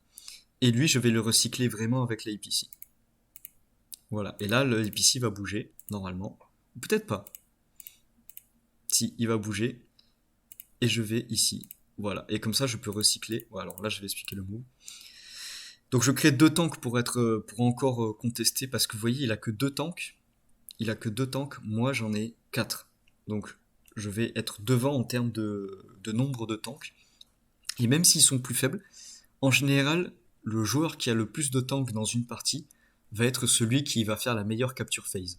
Parce que le tank c'est l'unité de base, qui coûte pas très cher, qui est puissante, qui se déplace vite, et qui empêche les infanteries de capturer des villes, ou qui peut contester un tank, une artillerie ou un anti-aérien. Donc il peut un peu tout taper quoi le tank. Donc même s'ils sont moins forts que lui, bah je les fais quand même. Mais il va y avoir aussi un avantage, c'est qu'avec les Com Tower, le moins 10% d'attaque va être compensé par le fait que je vais avoir plus 10, plus 20. Donc à la limite, je vais revenir dans une phase de trade normale. Voilà, donc là, j'avais une infanterie là, d'accord. Je la fais passer dans l'APC, et là, mon but, c'est de recycler le plus d'infanterie possible. Donc lui, au prochain tour, il fait 1, 2, 3, et il sert à rien, parce qu'il peut pas vraiment aller sur une ville. Donc je vais le recycler grâce à l'APC. Voilà, donc je me mets là. En me mettant là, je mets l'infanterie ici. L'infanterie ici, je le recycle, parce qu'il est passé de là à là quand même, hein, c'est non négligeable. Et là, il est utile, pourquoi? Parce qu'il peut contester cette ville ici. Et lui, en le recyclant là, je vais pouvoir attaquer cette ville et contester cette ville ici par la montagne, hein. L'infanterie peut aller sur la montagne. Donc vous voyez, juste avec un APC, j'ai recyclé 3 infanteries. Et donc là, je me suis beaucoup plus rapproché du centre. Voilà, donc en fait, lui, c'est ce que je vous ai dit, c'est qu'il a capturé la Com Tower rapidement, certes, mais maintenant, il sert à rien, en fait. Et plus une infanterie sert à rien, plus vous perdez de la vitesse. Et le tank, pareil, à 6 cases de l'autre tank, tout en étant le plus proche du centre. Voilà, donc là, on va arrêter de faire du tour par tour. Du faire d'unité par unité. Donc, ce qu'il a fait, c'est qu'il va enfin capturer son aéroport. Là, il a fait une grosse erreur, c'est qu'il a envoyé ses 2 infanteries pour les rendre actifs et menacer la capture des villes. Le problème, c'est qu'il n'a pas assez de pièces derrière pour contrer mon attaque, si je le conteste. En l'occurrence, je vous rappelle que j'avais quand même placé des infanteries pour l'empêcher de capturer la ville. Et lui, il me dit, bah non, je le fais quand même. Bon, bah, du coup, ok, mais ça va être compliqué quand même. D'accord? Donc ici, ce qui va se passer, c'est que je vais le contester sur la ville ici et sur la ville ici. Et en fait, vu que j'ai plus de pièces au centre que lui, d'accord, il va être dans l'incapacité de me contre-attaquer. Si on fait par exemple un carré qui va de la montagne ici à la montagne ici et qui fait comme ça, d'accord, aux 2 montagnes là, de là à là, comme ça. On fait un carré et on compte combien il y a d'unités dans ce carré. Lui, il en a 1, 2, 3, 4, 5, 6. Moi, j'en ai 1, 2, 3, 4, 5, 6. Bon, et je vais en avoir 7 en fait. 7, 8 et probablement 9. D'accord? Vu que c'est à moi de jouer. Donc au prochain tour, j'aurai 9 unités au centre. Lui, il en aura que 6 au début de son tour, et encore, c'est s'il garde les infanteries. Donc j'aurai beaucoup plus d'unités au centre, et donc forcément, il va pas pouvoir vraiment me contre-attaquer. Donc là, c'est une erreur. Je pense que ce qu'il fallait faire ici, c'est, même si c'est dommage, reculer avec ces deux. Celui-là et celui-là, il fallait reculer. Voilà. Ou lui, peut-être tenter de ce côté-là, mais vous voyez, comme je vous ai dit, en vrai, les villes ici, elles sont vraiment trop loin, elles sont trop dures en fait à pressuriser. Parce que là, après, il se fait enfermer avec ce tank-là, ou même les infanteries, je peux les rapprocher. Et au pire, même s'il capture une ville, il va quand même perdre son infanterie derrière, et je vais recapturer la ville juste après. Donc, c'est vraiment pas une bonne idée d'essayer d'aller trop loin ici. C'est, comme je vous ai dit, ce qui est important, c'est la vague là. Donc là, je pense qu'il fallait reculer. Et mais je comprends son move en fait. C'est parce que vu que il a pris un peu de retard, il a pris beaucoup de retard quand même dans la phase de capture avec la tour de communication, le fait de pas optimiser ses capture chain. Bah là, il se dit, je suis trop en retard, faut que je capture, je veux de la thune quoi. Mais c'était malheureusement un peu trop dangereux. Donc là, il va se prendre une contre-attaque. Et donc, on va voir comment ça va se passer. Premier hit ici. Vous voyez, je fais un trade 8-4 sur une ville. Ça, c'est uniquement parce que je suis sensei, hein, je vous rassure. Parce que, en fait, la ville, vous voyez, elle apporte 3 étoiles. Donc ça veut dire 30% de défense en plus. Donc 30%, c'est beaucoup. Mais voilà, sensei, j'ai plus 40% sur les infanteries. Et en plus de ça, vous remarquez un truc, c'est que là, comme je vous ai dit, moi, je capture les deux com towers, la 1 et 2, exactement au timing parfait où le fight commence. Donc ça, là c'est un timing parfait pour les com towers. Puisque du coup, j'ai pas ralenti ma phase de capture en termes de revenus. Et en plus de ça, je l'ai pile au moment où il faut pour attaquer. Donc là, normalement, c'est exactement comme ça qu'il faut capturer les com towers. C'est le moment où vous allez commencer à taper, quoi. Quand la bagarre commence. Et la bagarre, là, elle commence. 1, 2, et là, vous voyez, tout HKO, je vous l'ai dit, 100% tout HKO sur la ville.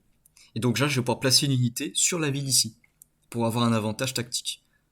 Lui, je le conteste par la forêt pour avoir plus 20% de défense, et je l'empêche de capturer la ville.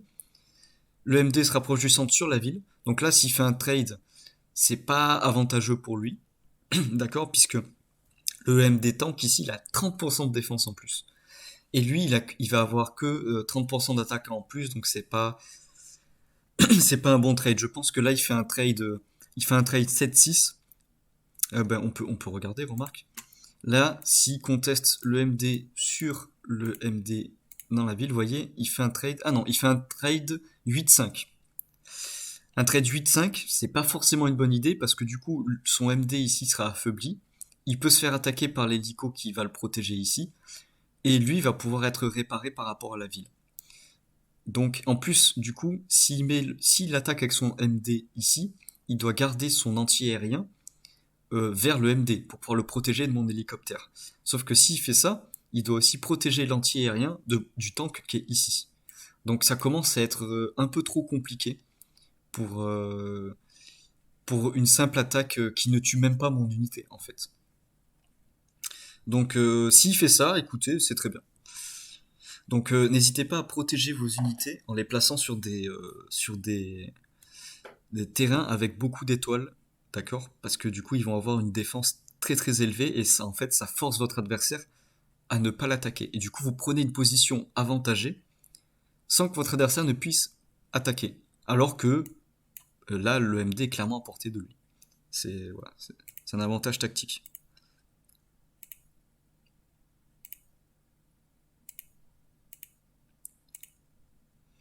Voilà, et là je vais bloquer normalement, voilà. Donc ce qui se passe, c'est que vous voyez, lui, il a fait la chaîne de capture. Donc ok, il a pris du temps, mais en termes d'infanterie, du coup, lui, il commence à être bien placé. Et lui, au prochain tour, il va être recyclé là. Il pourra aller là. Lui, il va être recyclé pour aller là ou là, etc.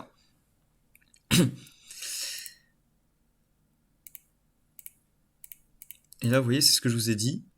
C'est, je rapproche tout du centre. Et là, j'ai clairement trop de pièces pour si jamais il m'attaque.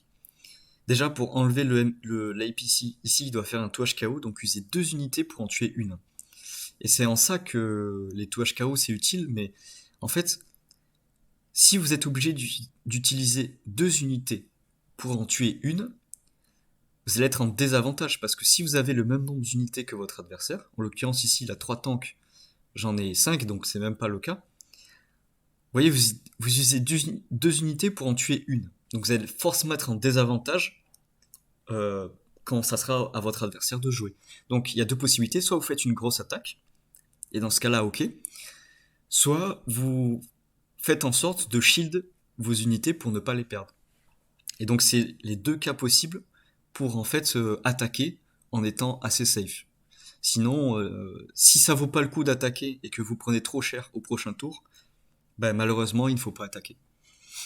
Et là, c'est ce qui se passe. S'il attaque, je pense qu'il a quasiment perdu la partie. Ça dépend avec quoi il attaque, cela dit. S'il attaque juste avec un tank, c'est bon. S'il attaque avec ses deux tanks, plus plus le MD, plus l'anti-aérien, c'est sûr qu'il va perdre la partie. Parce qu'il va perdre toutes ses unités, en fait. Donc là, je pense qu'il va reculer quand même. Voilà. Donc là, il recule. Et vous voyez, vu qu'il a pris du temps pour ces villes-là, et que je commence à avoir des hélicos, il est obligé d'envoyer, et que j'ai un MD ici, il est obligé d'envoyer un anti-aérien, une artillerie et le MD là. Sauf que du coup, il s'enlève du centre. Là, si on reprend le carré de tout à l'heure, il a plus que 3 unités au centre, et moi j'en ai 1, 2, 3, 4, 5, 6, 7, 8, 9, 10, 11.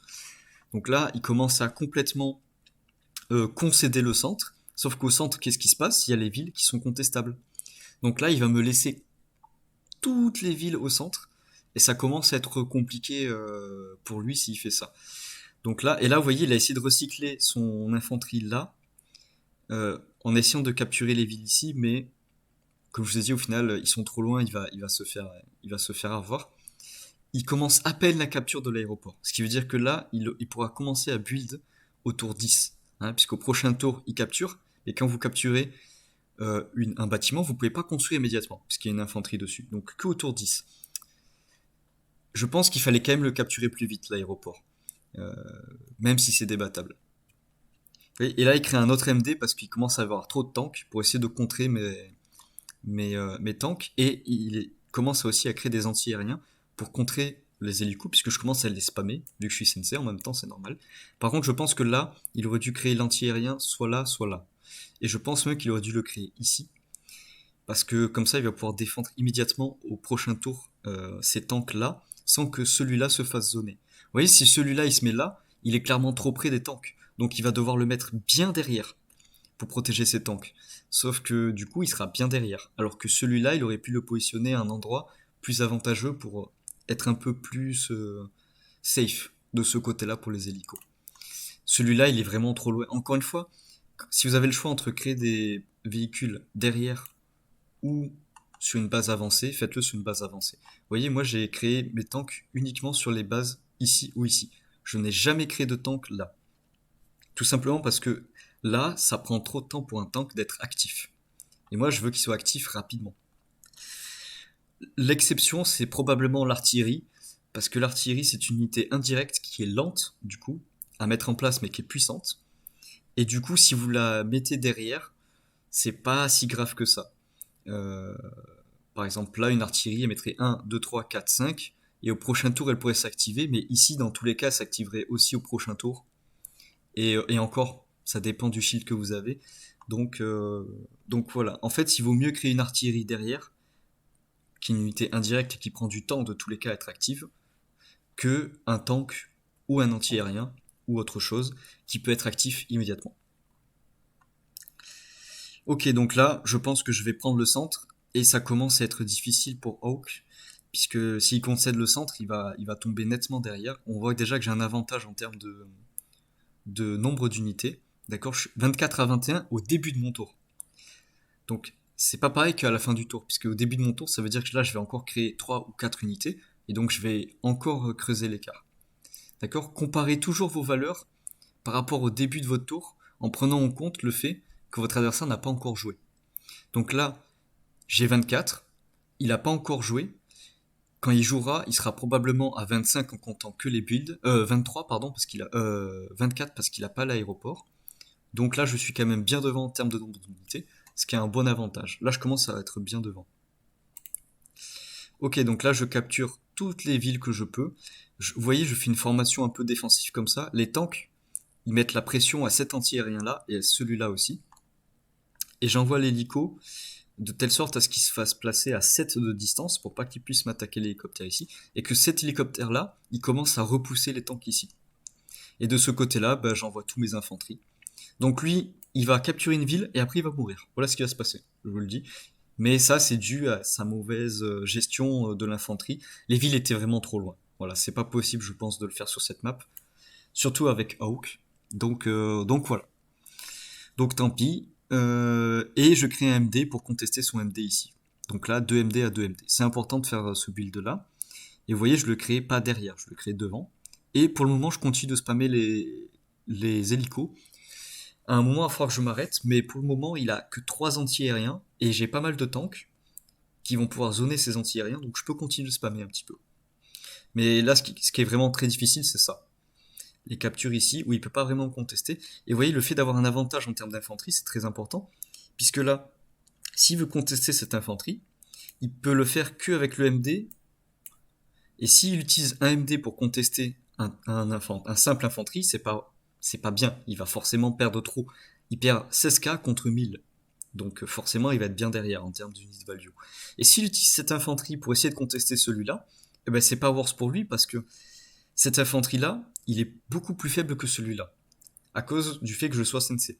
Donc le fait d'avoir un avantage infanterie-infanterie, c'est très fort parce qu'en fait, ça vous évite de vous faire trade infanterie contre infanterie. Et donc là, en fait, il peut quasiment pas me contester celui-là. Parce que s'il conteste ici, on peut regarder, hein, mais il va clairement être en désavantage. Puisque moi, j'ai cette infanterie-là, elle a plus 30 de défense et plus 60 d'attaque. Donc, s'il fait un trade comme ça, il passe à un trade 5-5. Un trade 5-5, ça veut dire qu'il retarde que de 1 ma capture. Et en plus, au prochain tour, il se fait fumer. Et lui, il perd quand même un infanterie, qui donc potentiellement ne peut pas capturer ou shield. Donc c'est vraiment pas worth pour lui de faire ça. Il va peut-être le faire, je me souviens plus, mais je crois pas.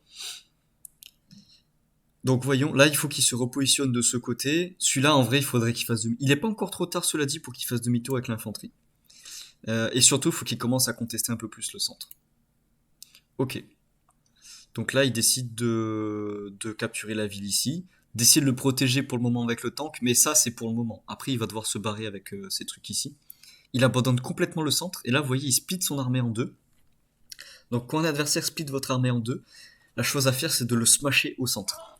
Parce que si il split son armée en deux, là par exemple ce MD, il va mettre trop de temps pour aller là. Et encore pour aller là, il faut qu'il passe par le centre. Donc si vous occupez le centre, non seulement vous le bloquez, et en fait vous enfermez toutes ces unités. Et en smashant au centre, vous pouvez à la fois aller là, et donc vous allez être en supériorité numérique théorique sur les deux côtés. Puisque si vous avez toute votre armée qui est là, et que lui il a une partie de son armée là, et une partie de son armée là, à tout moment, vous menacez d'aller là avec toute votre armée, ou là avec toute votre armée, et donc d'être en supériorité numérique. Et supériorité numérique, bon, ça veut dire la win du côté où vous attaquez. D'accord. Donc là, c'est dangereux. Si j'arrive à bien mettre mes unités au centre, je vais pouvoir vraiment complètement le refermer, surtout s'il s'entête à avancer, quoi.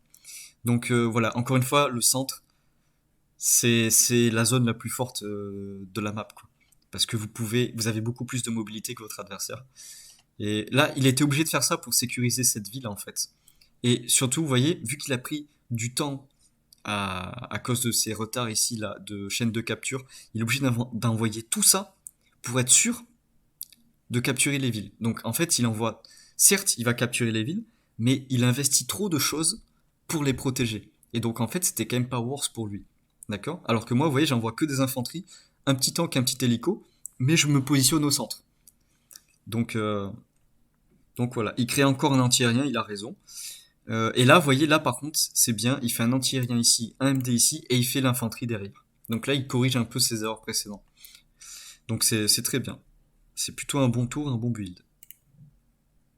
Alors ici, je vais commencer à capturer vraiment le centre. C'est là, par rapport pour faire le lien avec l'analyse de la map, vous voyez, Sensei a presque capturé toutes les villes contestées et une com tower. Il manque plus que celle-là. Ce qui veut dire que là, en fait, Sensei, il a quasiment accompli l'objectif dont on a dit que celui qui arrivait à le faire était vraiment devant. Donc là, ça commence à être très difficile pour Hawk de revenir, puisqu'il y a beaucoup de villes au centre. Il n'y a pas beaucoup d'unités au centre aussi. Donc là, il va devoir gérer ça, là, juste avec ces unités qui sont là. Et eux, pour le moment, ils servent à rien, en fait. Ils font un peu du zoning, mais ils servent à rien. J'ai mis l'hélico ici, parce qu'il est à 7 cases de distance, hein, toujours maximiser les distances de l'anti-aérien ici. Et vous voyez que lui, euh, s'il n'y avait pas l'hélico là, il pourrait faire 1, 2, 3, 4, 5, 6 et contester l'infanterie ici. En mettant l'hélico ici, je m'assure du fait que lui, il capture la ville, et qu'au prochain coup, je vais fumer l'infanterie ici. Et donc en fait, là, il va capturer une ville, mais il va perdre une infanterie. Et il va se refaire capturer la ville derrière, donc c'est pas worse, parce qu'il va perdre un infanterie, donc il va perdre 1000 gold, juste pour gagner 2000 gold pendant un tour. Sauf que 2000 gold pendant un tour, c'est moins bien qu'avoir une pièce que vous pouvez bouger à chaque tour, et qui est en plus proche du centre. Donc là, c'était complètement pas worse pour lui. De l'autre côté, bon voilà, je finis mes captures, je commence à faire des bons shields, et vous voyez, c'est à ça que servent les shields en fait, c'est que si lui il veut casser mon infanterie, il doit utiliser des tanks pour casser mes infanteries, et donc moi après je vais répliquer tank contre tank. Donc ça c'est, en fait, le mieux c'est de shield avec des unités plus faibles que les unités adverses, puisque du coup il va devoir utiliser des unités plus fortes pour tuer des unités plus faibles, et derrière vous allez attaquer avec des unités plus fortes contre des unités plus fortes. Donc vous allez avoir l'avantage du first strike. Hein, l'avantage du first strike, c'est juste que quand une unité du même type attaque une unité du même type, elle est avantagée. Elle fait plus de dégâts qu'elle en prend en retour. Bon, là c'est Sensei contre Hawk, donc c'est un peu différent, mais vous avez compris le principe, sur un truc équilibré, c'est le cas. Donc shielder toujours avec l'infanterie, avec l'infanterie si c'est possible. Et surtout, si vous shieldez avec l'infanterie, si votre adversaire n'a pas d'infanterie pour attaquer. Là, vous voyez, il n'a pas d'infanterie pour attaquer ces deux-là. Donc il est obligé d'y aller avec un tank ou un MD. Et du coup, il peut pas y aller. En termes de build, je crée encore un MD parce que les tanks, ils sont pas très efficaces. En fait, les tanks, je les ai plutôt créés juste pour zoner ces anti-aériens, d'accord. Tank contre tank, c'est pas très très bien. Même si j'ai 2 tours de communication, vous avez vu le trade, le trade avec 2 tours de communication, il est quand même à 5, 6 si je suis chanceux, mais on va dire c'est un trade 5-3, un trade 5-3, enfin un trade 8-5. C'est complètement pas voir, c'est un trade 8-5 qu'on attaque. Donc là, ça veut dire que mon tank, il peut quasiment pas attaquer son tank à lui, s'il est full life. Donc c'est, voilà. Heureusement, j'ai mes hélicos. Par contre, les hélicos, si vous voulez, voilà, si vous voulez un peu vous rendre compte de la puissance d'un hélico de Sensei, c'est presque un OHKO sur une plaine. Contre une infanterie, ça va être une OHKO. Et contre une infanterie sur une plaine, je crois que c'est aussi un OHKO. On peut mettre la plaine. La plaine. Voilà. Ce qui veut dire que s'il met une infanterie sur une plaine ici pour essayer de shield, eh ben je le OHKO quand même avec un hélico. Et du coup, c'est un OHKO contre un hélico aussi. Donc là, ça veut dire que l'hélico de Sensei, il offre un OHKO contre 2 types d'unités. Et presque une troisième en fait, parce qu'il one-shot presque le tank aussi. Et sur un pouvoir, je crois qu'il est one-shot. Non, il le one-shot presque, mais pas tout à fait. Donc ça, c'est vraiment une arme de destruction de shield, hein, les hélicos de Sensei. Ok, donc là, il se replie, il crée un chasseur, c'est très bien. Là, il fallait qu'il se replie. Vous voyez, s'il continuait, il allait se faire fracasser par l'armée ici qui allait être ici, et en supériorité numérique. Et ce qu'il fait, c'est bien aussi, il commence à replier les unités ici qui sont inactives pour essayer de les rapprocher de là, en fait. Mais vu qu'il peut pas passer par le centre parce que je lui ai coupé l'accès, bah il perd du temps, forcément. Il essaie un peu de me mettre la pression par rapport à cette com tower là, mais ça sera inutile parce que j'ai trop d'infanterie à sacrifier. Et dans le pire des cas, je peux utiliser un pouvoir pour faire 1, 2, 3 et contester la com tower ici.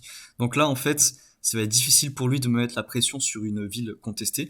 Comme je vous l'ai dit, vu que j'ai quasiment capturé, Sensei a quasiment capturé toutes les villes importantes, maintenant pour lui ça va être difficile de les contester et du coup il va se prendre un désavantage d'income par tour. Pour le moment il y a 32 à 34, mais vous allez voir que ça va changer. Et lui c'est comme s'il était mort. Hein. Voilà, donc il crée un chasseur pour contrebalancer le fait que j'ai trop d'hélicos. Et quand un adversaire crée un chasseur, c'est pour dire stop, arrête avec tes hélicos.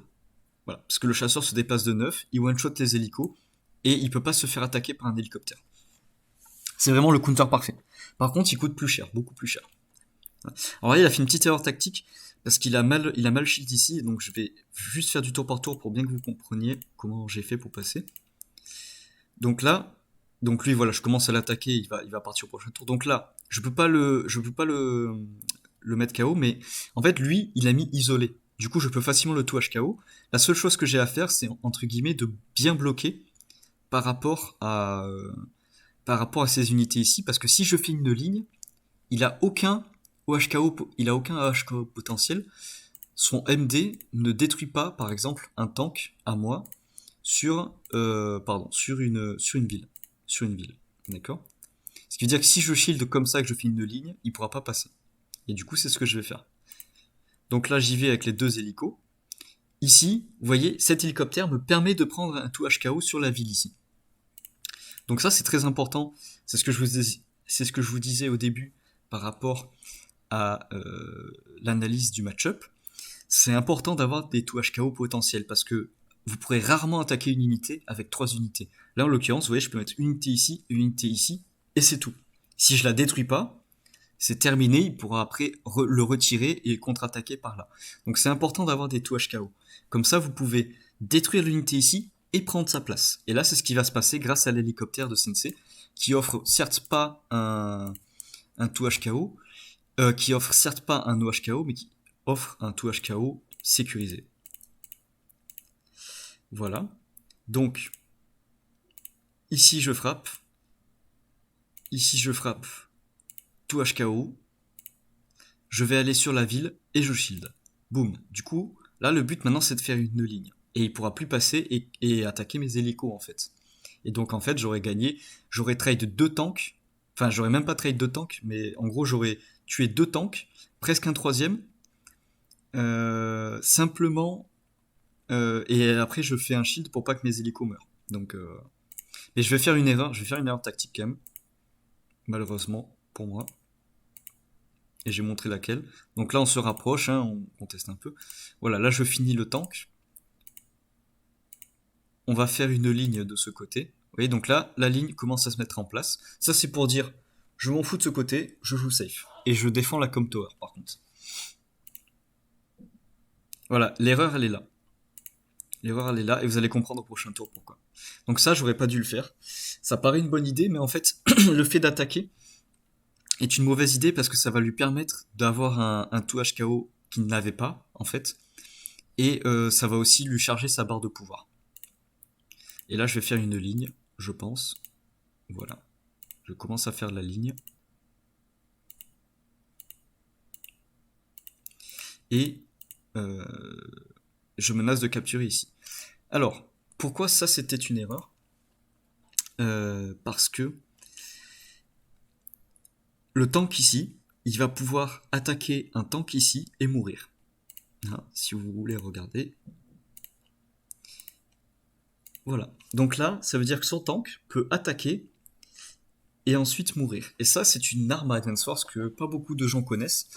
C'est en fait attaquer avec des unités plus faibles vous permet d'avoir des tout HKO artificiels. Dans le sens où, s'il attaque avec son MD, d'accord, s'il attaque avec son MD sur mon tank, il va pas le tuer, il va lui rester 2 HP, mais il va pas mourir. Du coup, pour le re-attaquer, il doit l'attaquer par une autre case. Donc celle-là, il peut pas, du coup, il est obligé d'attaquer par là. Et s'il doit attaquer par là, il doit détruire mon tank. Sauf qu'il peut pas me HKO un tank avec un tank. D'accord, son MD a déjà attaqué.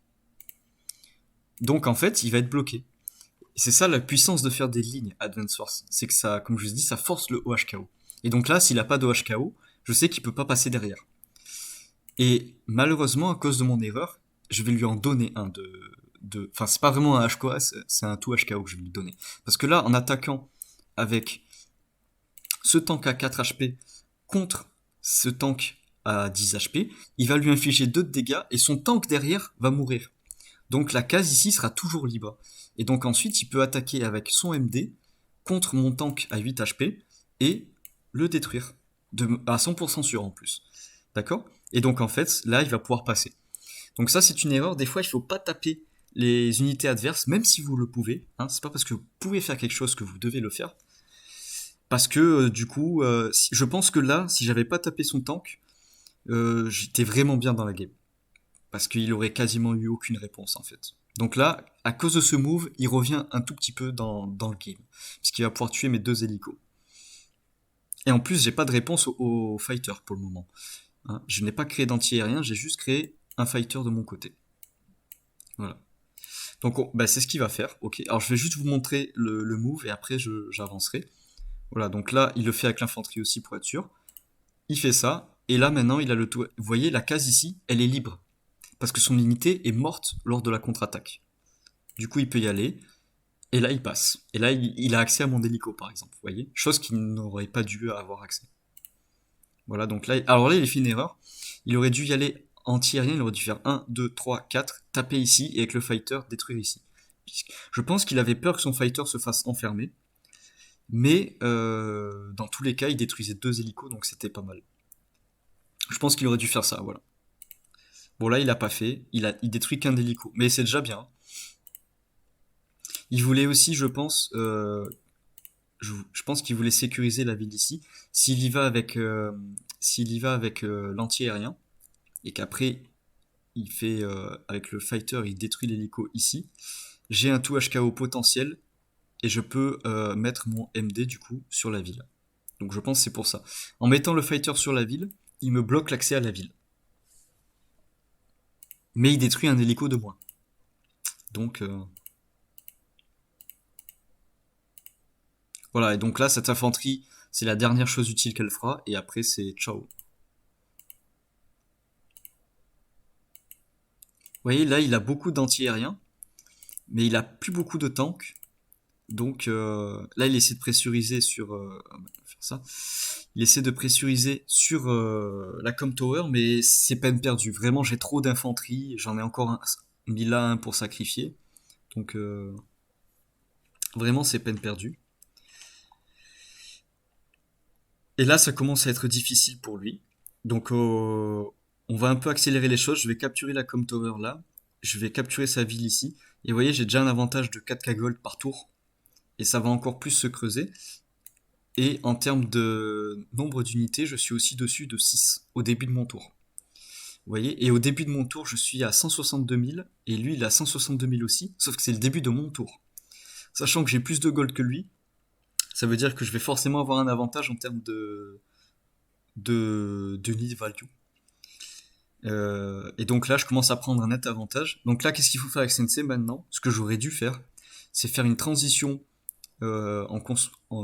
transition d'unités lourdes, en construisant beaucoup d'unités lourdes telles que des bombardiers, des néotanks, voire des mégatanks, pour tout simplement l'écraser et snowball en fait. Je vais mettre un peu de temps à le faire parce que j'ai joué safe, j'avais peur de son pouvoir et de son super pouvoir qui me mettent un peu dans l'embarras, mais c'était une peur un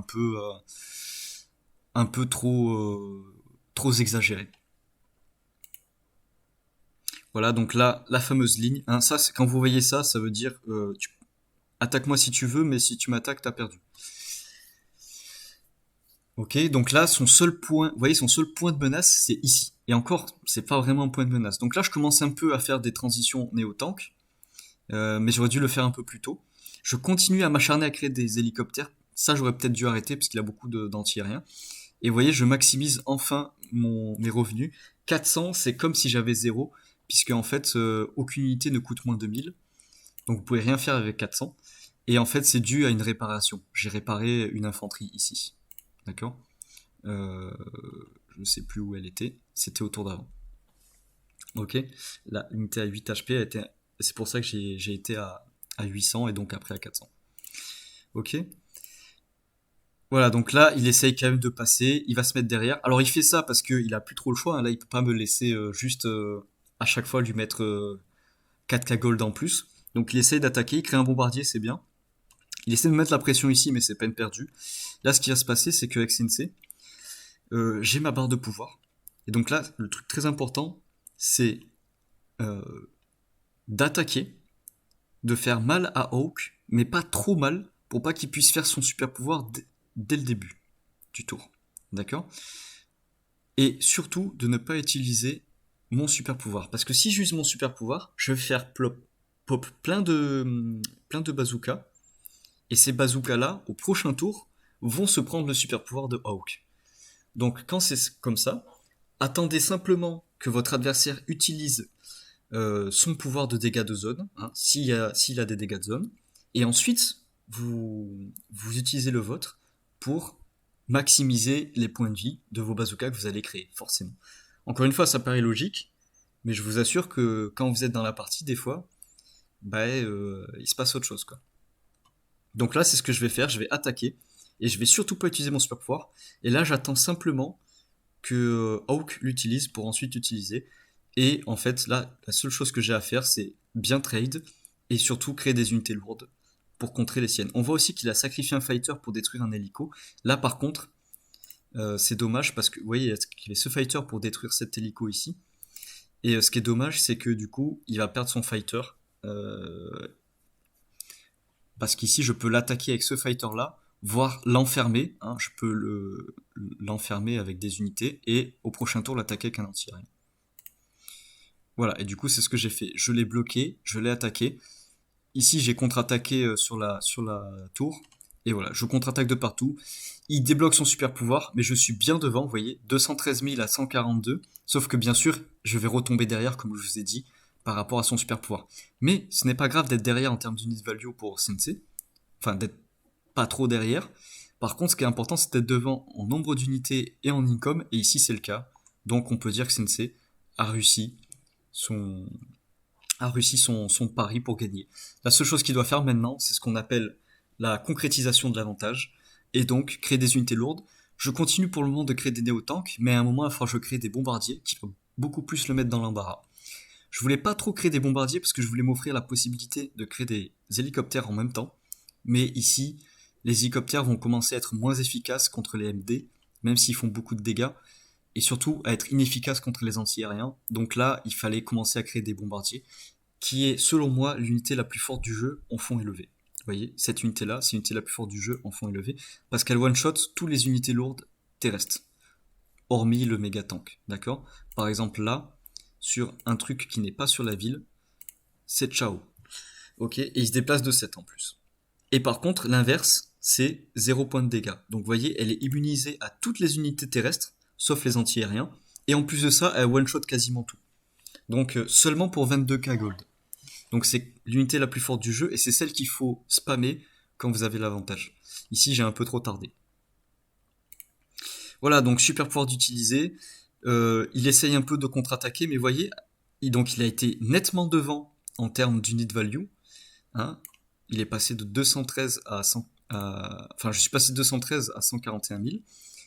Mais le problème, c'est qu'il est toujours derrière en termes d'income et d'unit value, de nombre d'unités, unit number. Et du coup, ça va pas suffire malheureusement. Moi, je vais contre-attaquer en utilisant mon super pouvoir. Et du coup, vous allez voir que là, voilà, là, je suis remonté devant en termes d'unit value et je suis vraiment devant en termes. Là, je prends le large. Là, c'est la voile et chou, en avant l'horizon.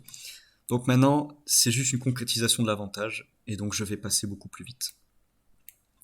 Et là, j'ai fait un petit tour, parce que j'avais pas assez d'argent pour créer des grosses unités, mais les artilleries sont fortes avec Sensei, puisque vous avez du shield gratos. Donc quand vous pouvez le faire, à partir du moment où vous utilisez soit votre premier pouvoir, soit votre premier super pouvoir, il faut que vous fassiez une transition artillerie avec Sensei. C'est obligatoire, pour maximiser l'efficacité de votre infanterie. D'accord. Parce qu'en le faisant, en fait, vous allez avoir plein d'infanterie inutiles, en fait. Vous voyez là, il y a plein d'infanterie inutiles. Et en construisant des unités indirectes, vous les rendez utiles. Parce qu'ils vont simplement être utiles en tant que shield. Donc c'est très important quand vous commencez. Hein, là, c'est le premier pouvoir que j'utilise. Enfin, en l'occurrence, c'est le super pouvoir. D'accord, j'ai pas utilisé mon pouvoir. Donc il faut que je commence à créer des unités indirectes. Et je continue à m'acharner avec les hélicos. Là, je pense que j'aurais dû créer 3 artilleries, en vrai. Mais bon, tant pis. De toute façon, je suis assez bien devant pour faire quelques erreurs, quelques imprécisions. Ok. Voilà, et là, je commence enfin les bombardiers. Et je commence même à le repousser ici. Vous voyez, il a pas assez d'infanterie. En fait, du moment que je trade infanterie contre infanterie, vous voyez, là, il est obligé, en fait, de venir avec son néo-tank s'il veut me casser les pieds. Sauf qu'il peut pas venir avec son néo-tank parce que user un néo-tank pour taper une infanterie, c'est pas du tout worse. Et donc voilà. Et ici, pareil, ici, il a que 3 pauvres infanteries. Donc c'est clairement pas suffisant, en fait. Donc là, il suffit de shield avec l'infanterie, comme je vous ai dit, et c'est terminé, il peut plus passer. Il peut plus passer, même si en théorie, il peut le faire, parce que s'il y va, la contre-attaque sera trop puissante. Donc il est obligé de reculer. Et voilà. Et moi j'avance petit à petit. Et là je commence à spammer les bombardiers. et les unités indirectes. Et vous voyez là, j'ai du shield gratuit. Et elle peut faire ce qu'elle veut là. Et voilà, et se rapprocher. Et là, toujours plus se rapprocher. Et l'anti-aérien pour contrer un peu ses hélicos et ses bombardiers. Ou ses future fighters. Voilà, donc là, il replie. Il concède encore une ville en haut. Il va concéder la com tower ici. Je me rapproche du centre et petit à petit, je le repousse. Et je vais même lui bloquer l'aéroport. Voilà. Et là, la seule chose à faire pour Sensei, c'est de continuer d'appuyer. Vous voyez là, je lui mets 12k gold par tour. 12k gold, c'est 2 artilleries gratos par tour. Donc, c'est trop. En fait, quand vous avez un avantage en termes d'income, plus vous augmentez la durée de la partie, plus vous allez avoir un avantage conséquent. Et du coup, là, c'est un peu ce qui se passe. Je vais très safe. Mais c'est surtout que j'ai mis trop de temps à créer les bombardiers. Hein. C'était une erreur de ma part. Donc là, voilà, et je continue d'appuyer et d'attaquer. Et là, la seule chose à faire, c'est de l'attaquer, mais pas trop, pour pas qu'il charge trop vite son pouvoir, son super pouvoir, et qu'il me contre-attaque avec lui. Donc là, c'est pour ça que je fais souvent des trades infanterie-infanterie, parce que infanterie-infanterie, ça ne met pas beaucoup de barres de pouvoir à votre adversaire. Et du coup, à snowball, l'avantage est à retarder le plus possible le temps où il va débloquer son super pouvoir. Là, s'il veut débloquer son super pouvoir, il doit me tuer des unités lourdes, mais pour me tuer des unités lourdes, il doit sacrifier les siennes au prochain tour. Par exemple, là, le néotank attaque l'anti-aérien ici, et le bombardier vient attaquer ici. Ça va charger sa barre de pouvoir, mais du coup, au prochain tour, il va perdre son néotank et son bombardier. Et du coup, c'est pas rentable. Donc voilà. Et donc là, il recule. Moi, je continue d'avancer. Il est presque, vous voyez, je suis presque dans sa base là quand même. Hein. Mais je me calme, je continue de spammer bombardier, unité lourde, par tour. Je spam, jusqu'à ce jusqu'au moment où il sera obligé d'attaquer en fait. Ou alors où je vais attaquer et faire une grosse attaque. Vous voyez, je maximise mon unit value, je suis presque à 100k de plus que lui. Et par contre, ça a l'avantage pour lui de le rapprocher en termes de nombre d'unités. Il était bien derrière, et le fait que j'attaque pas, fait que petit à petit il se rapproche du maximum. Hein, et moi je me rapproche aussi du maximum. Là je peux pas build 2 unités, mais je peux en sacrifier par contre. Et c'est ce qui va se passer.